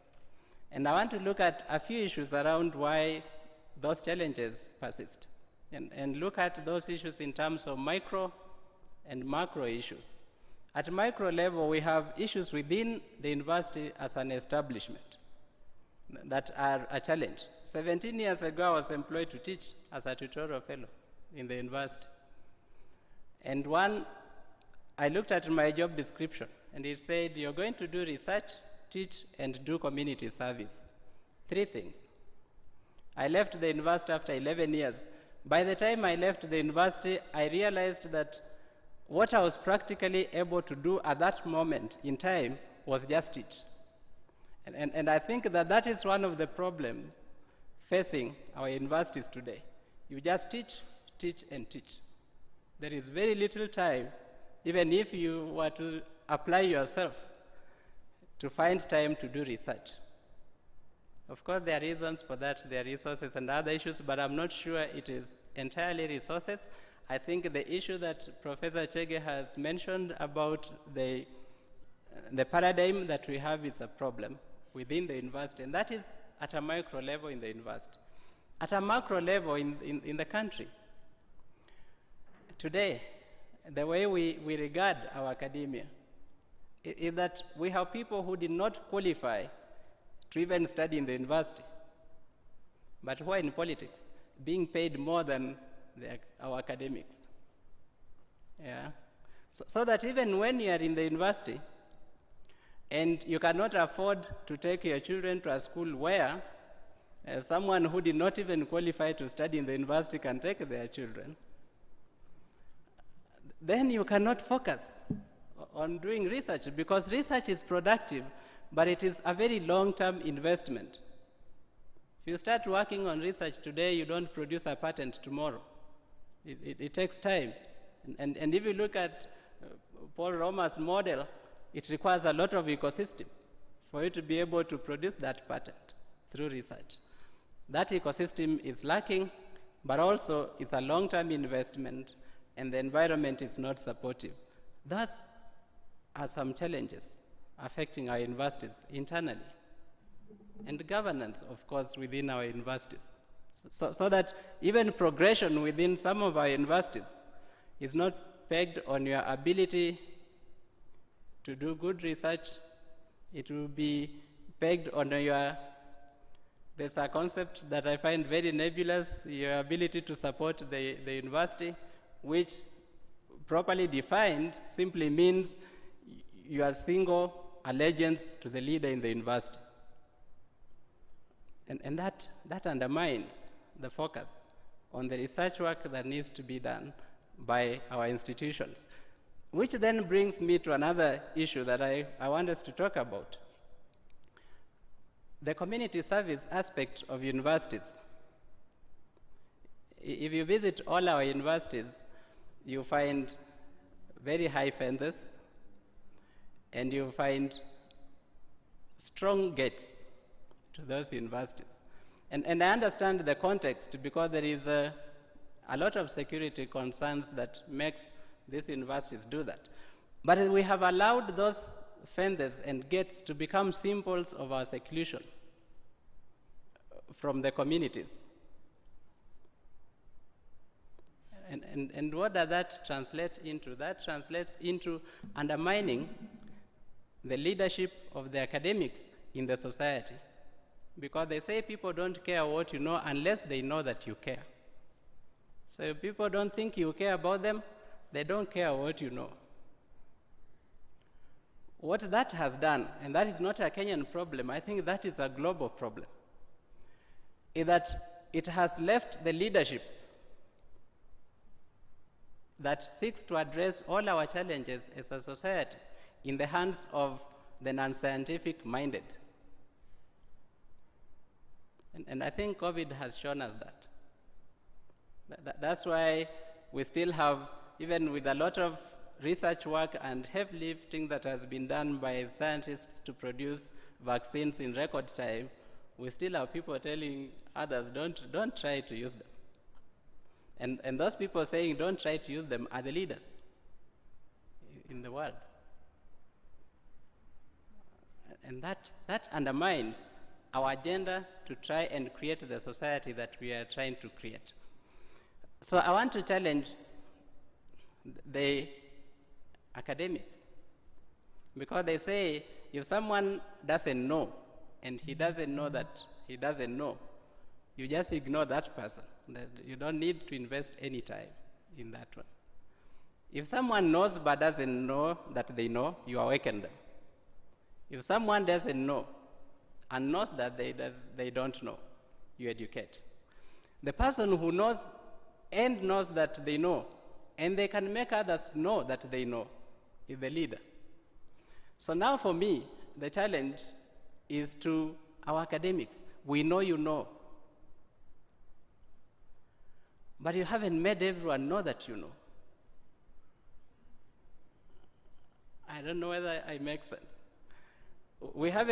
Our academics have not been able to make everyone in our society to know that they know, so that they can be the leaders.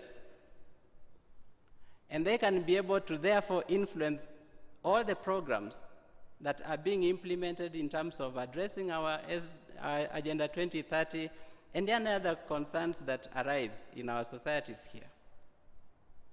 And I want to mention something that is live in Kenya today. We are implementing a new curriculum in education, and there is all manner of debate around it. And most of our universities have faculties of education, but they've been quiet.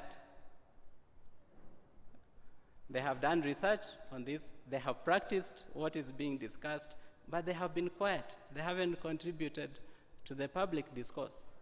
In the end, only those who have spoken will have their opinions taken, inferior opinions to those that are in our universities will carry the day, because they are the opinions that have been expressed. Can you rise up and make us know that you know? So that you can become our leaders, and you can start to take us towards making the world greener. The reason I say this is also because if you look at some of the most developed countries, where resources are not a major constraint, still movement towards making the world greener is slower. And it's slower because the scientists are not the ones driving the agenda there. Their voices are still marginalized. Why are their voices marginalized? Because the voices that are able to connect with the masses and therefore assume leadership of the masses are not the scientific voices. How do we make the scientific voices connect with the masses and therefore assume leadership of the masses and be able to move the world towards the green world that we are all seeking? I see my chair is standing, and I am actually just winding up. So that is my challenge to us. There is a gap between the scientific community, which knows a lot, and the masses who give leadership to people. And because of that, the leadership that is even implementing the Agenda 2030 is non-scientific. And that is our biggest problem. And that is what I want to challenge all of us to. Thank you very much.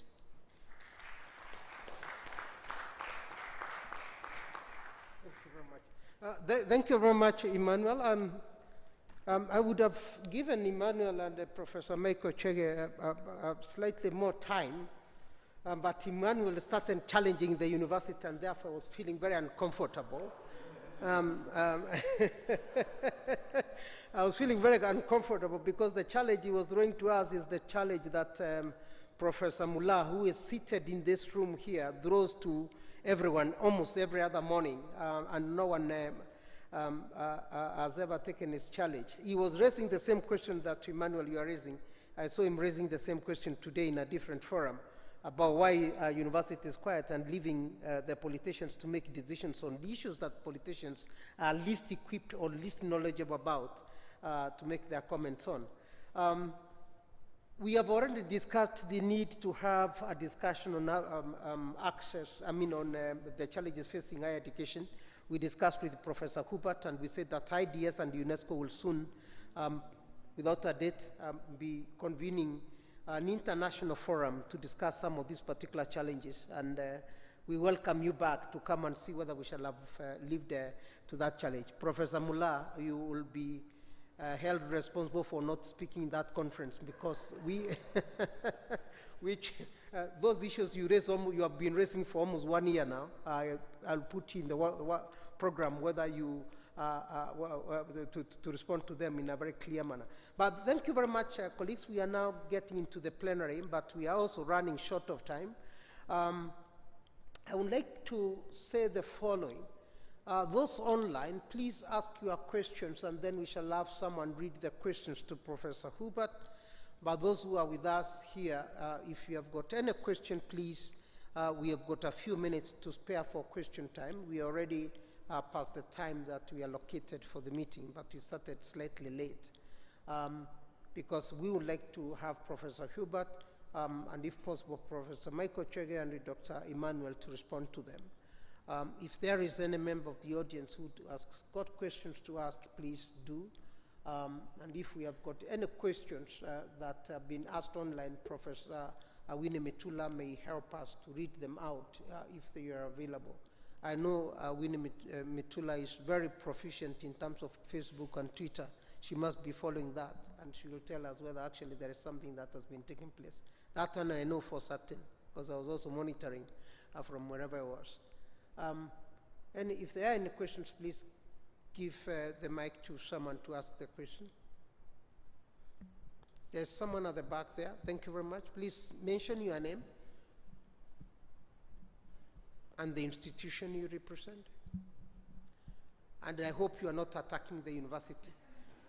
If you are, I'm going to switch off the mic. No, I'm joking, of course. Yeah. welcome, please. We welcome criticism of all kinds. Thank you. My name is Mariam Jeru. I am a current 5th year student at the University of Nairobi. I'm doing mechanical engineering, and I'm very grateful for this session. It was really eye-opening. So my question is,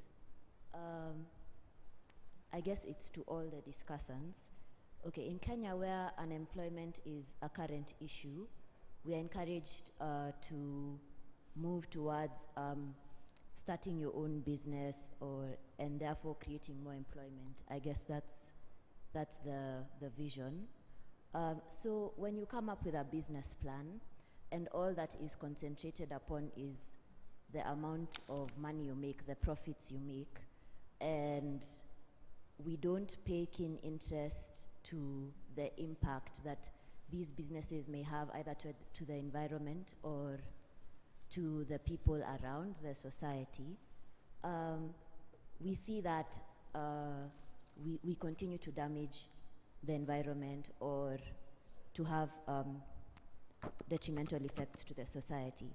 So is there a space that we can develop in order to do like these circular studies that we don't look only at the profits that we make with whatever enterprises that we start, we can look at what other effects do these businesses have so that we can see whether actually we're improving lives in the long term or in the short term.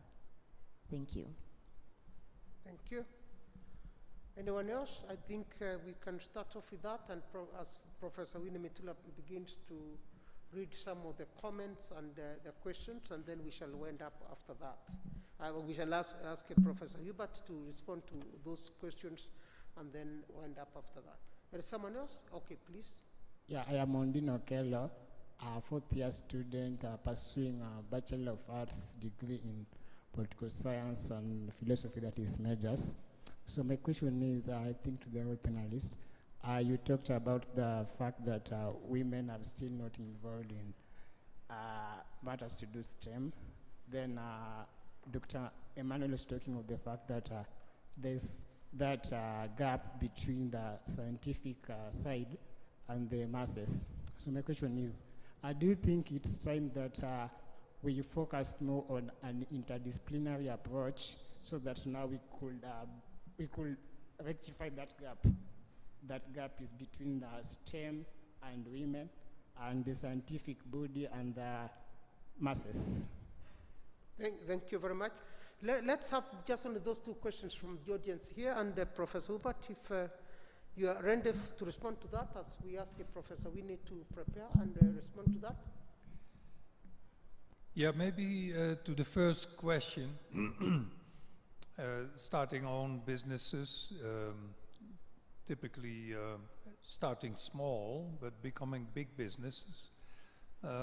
What governments do have to steer in terms of also unwanted effects of these companies, including environmental impact or other impacts, is of course carrots and sticks. But one may wonder why why are oil companies some of the biggest enterprises in the world when they are the most polluting? We have the big COP, everyone is discussing there about the impact of climate change, and yet we have low tax regimes for this sector, for these companies. If you would apply a polluter pays principle to an oil company, then suddenly innovation will start, because oil will become too expensive to market. And you will see new solutions rise and new innovations come to find alternative energy. So this is where governments play an important role and think about carrots and sticks that can steer sustainable development much faster than is happening now. Of course, in many countries you also have the issue of lobbyists, where lobbies to politics give certain advantages to certain industries, whether they are polluting a lot, whether they are wanted, whether they have damaging effects or not.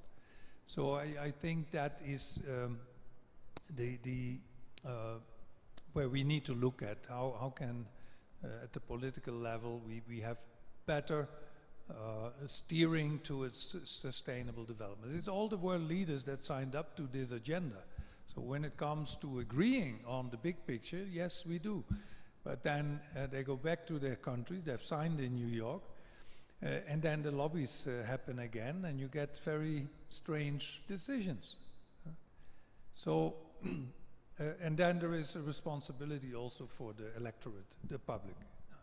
So when you elect your government, think about these things.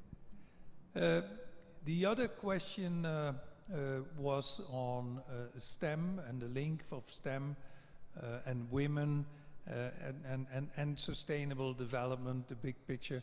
Yeah, I think we need to see these linkages. I don't believe in a simplistic approach where we do a little bit more on STEM training for girls and that will solve the inequality, the gender inequality in the science and engineering sectors.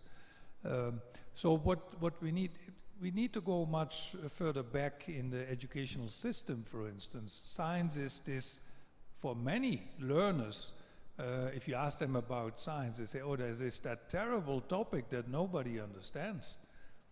And why is that? Because it's gray-haired professors like myself who speak an incomprehensible language on science in front of a classroom. So it is the way we teach science. We have to revisit this. Why can't we think of science in a more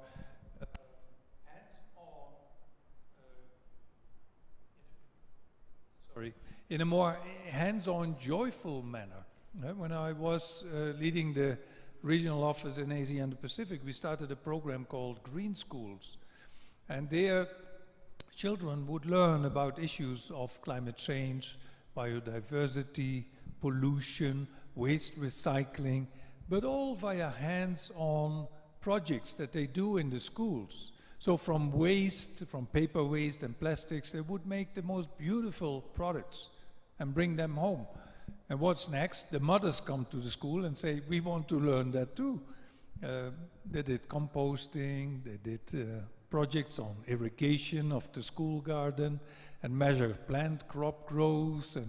And actually they found the same results that scientists do, that if you irrigate, you have a higher yield. If you then also fertilize, you have a higher yield. And they produced the graphs on that, but via hands-on learning.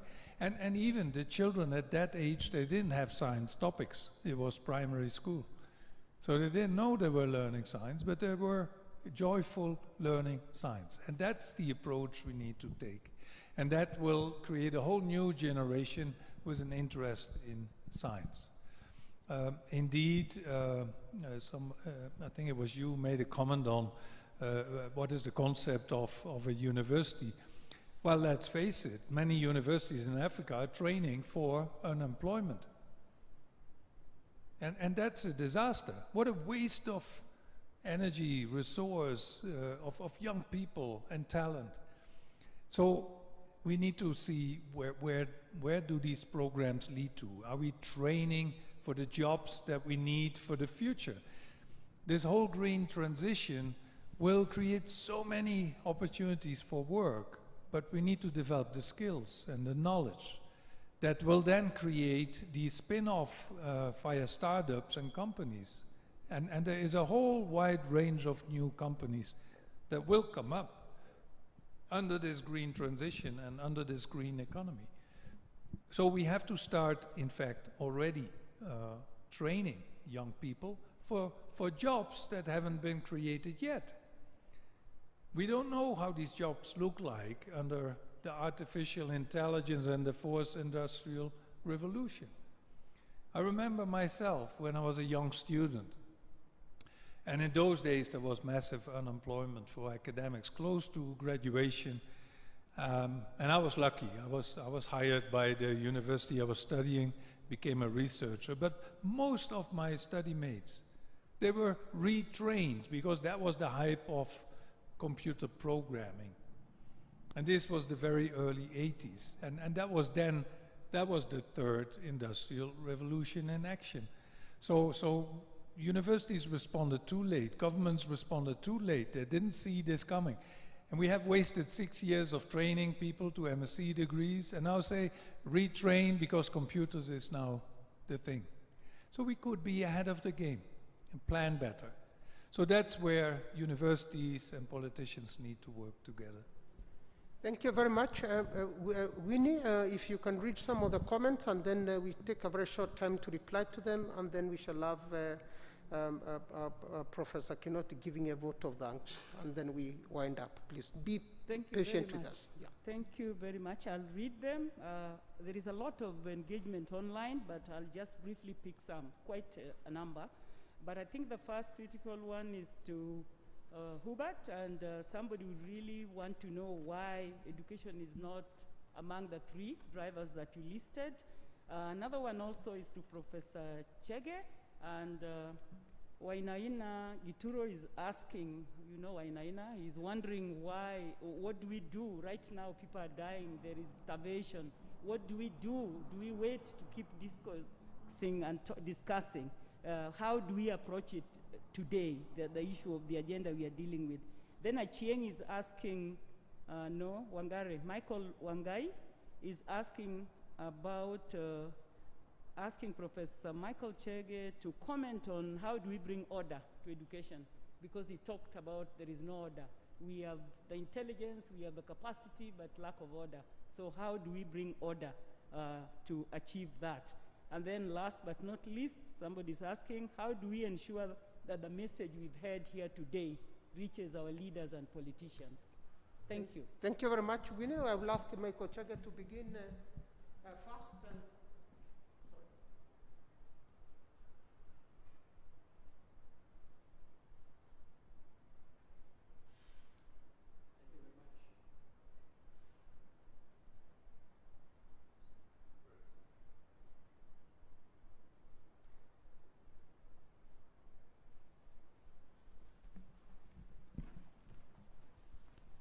My very good friend and colleague, Professor Gituro Wainaina,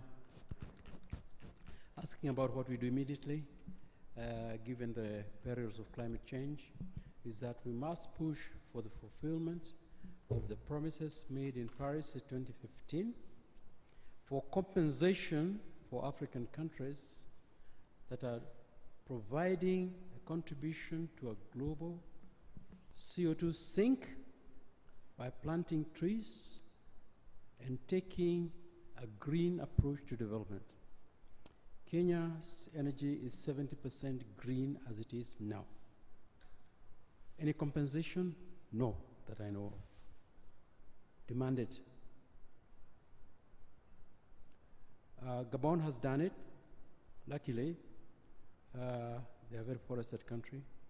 We must follow that example. The other thing that we must do is that we must recalibrate our budgeting process. At the moment, it's haywire, and that's why we are on an IMF program.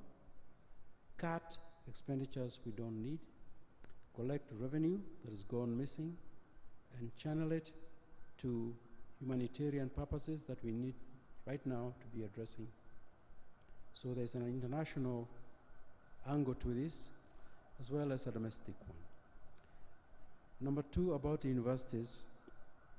I did say the situation is disorderly, but I also said that I see stunning and encouraging examples, both at the level of researchers and our university staff and researchers.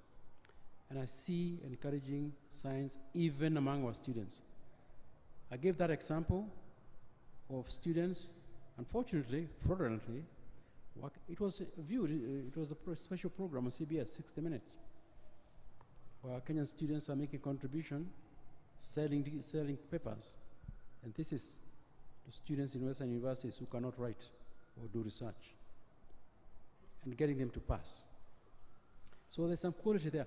What you need to do, and I want to repeat this, is get an endogenous African solution to the problem. We need a top-notch commission on higher education in our country. There are people like Ituro Enena, there are people like other wonderful people like Professor Kinyanjui, Professor Kiamba, who was here as a Vice Chancellor. All these people have looked at this issue. Look at it again and reconfigure our higher education and give it a sound start all over again with a tweak on the emphasis on science and technology, as was envisioned in Vision 2030, so that we can produce students who are attuned to the needs of the country. But let me say this, it's not just science and technology, STEM, and produce. You must look at the demand side as well. How countries like Vietnam and China, the Southeast Asian tigers, have managed to make the breakthrough is that they have also engaged the global market in production of goods using the global value chains. If you turn to your domestic market alone, you'll get nowhere. Telling Kenyan students who are coming out of university to establish a kiosk and an SME and giving them a remission from their loan at HELB, that's not the way. There'll be too many kiosks. And yes, there'll be too much waste paper in your local market, and you won't be able to handle it environmentally. Thank you. Thank you, Professor Hubert. 1 minute, if you can. 1 minute, please. Yeah, the problem is I didn't understand the question. You said, why is this not part of the three? And I guess the three refers to the three big challenges: water, energy, food. But what is the one?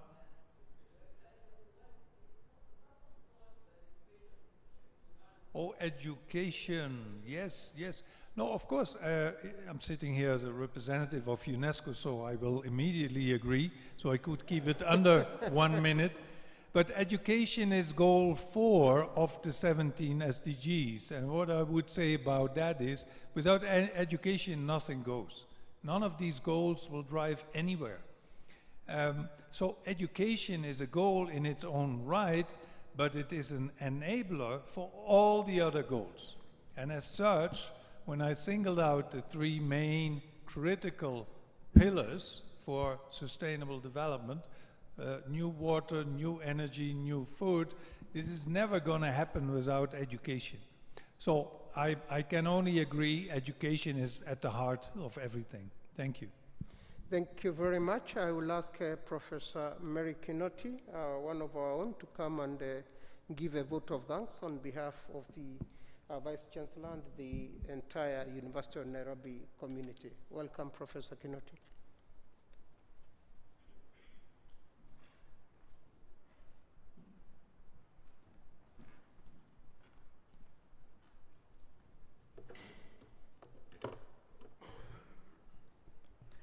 So thank you very much. My job now is to give a vote of thanks. And I want to first appreciate Professor Gijzen for choosing the University of Nairobi to deliver the public lecture titled The Role of Higher Education, Science, Technology and Innovation in Accelerating SDG Implementation. And I would like us to just applaud him for a job well done. Thank you. Secondly, I just want to echo what he has told us. Let's reimagine the world without imbalance between people and the planet. Thank you for welcoming us to the future. We appreciate. Secondly, I want to acknowledge the Vice Chancellor, represented here by Professor Hutchinson, who was here before, for actually starting this public lecture. Thank you very much, Professor Hutchinson. I know she had to leave. She had another engagement. And I also want to appreciate all the ambassadors here present or joining us online. thank you for being part of this online public lecture.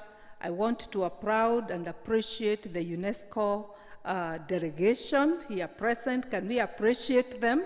Thank you, thank you, thank you, thank you very much.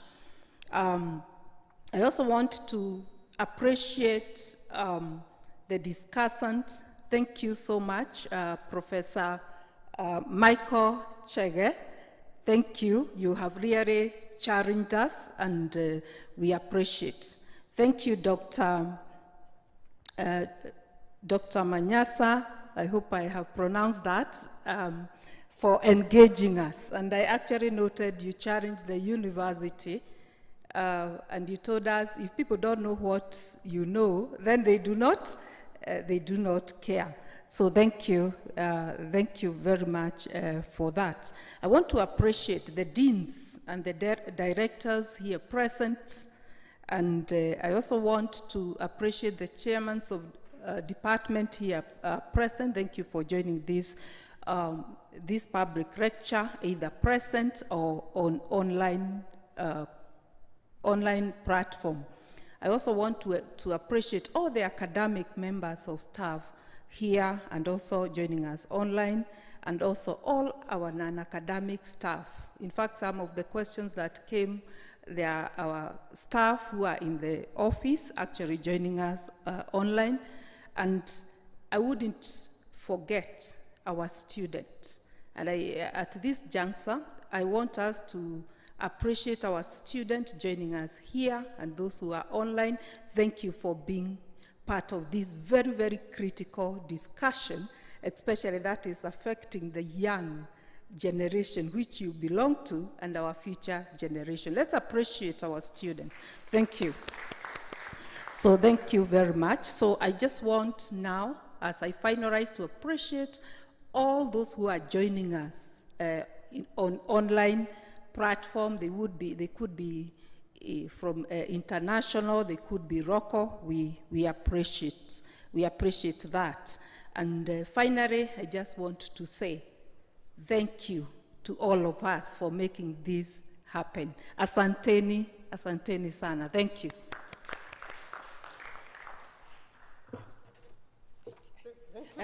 Before I want to open the vote of thanks, I want to appreciate our moderator. I also want to appreciate Professor Winnie, and I want to appreciate all those who I was not able to mention because I could not mention all of you. Let's appreciate our moderator, Professor Karuti Kanyinga. Well done. Thank you. Thank you very much, Mary. Thank you very much, Mary. Let me say thank you very much to those people who have been able to join us online, and to people who are already here. Mine is to say thank you very much, and kwaherini. For students in development studies, I think you have got a very clear connection between SDGs and the role of universities, and at the same time, you have revisited the question of Vietnam, those who have been concerned about how to uplift people from poverty. Michael Chege discussed that quite well. You may want to revisit the book on Asian tigers and African lions, which is a book that we recommend for reading. To this point, let me say we have a national anthem, and after that there will be a photo session which will be coordinated by Mr. John Oridi. Thank you, and asanteni sana, everyone. Asanteni sana.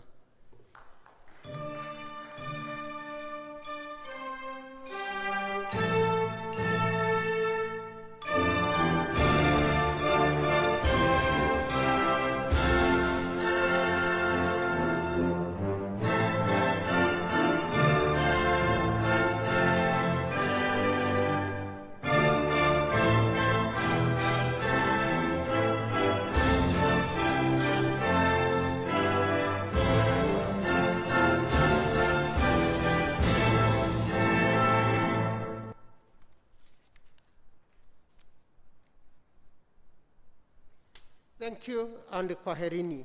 Asanteni sana. Thank you. Asante. May I also pass a vote of thanks to Tuka and his team, Kemani and everybody else. Asanteni sana. We are always very grateful for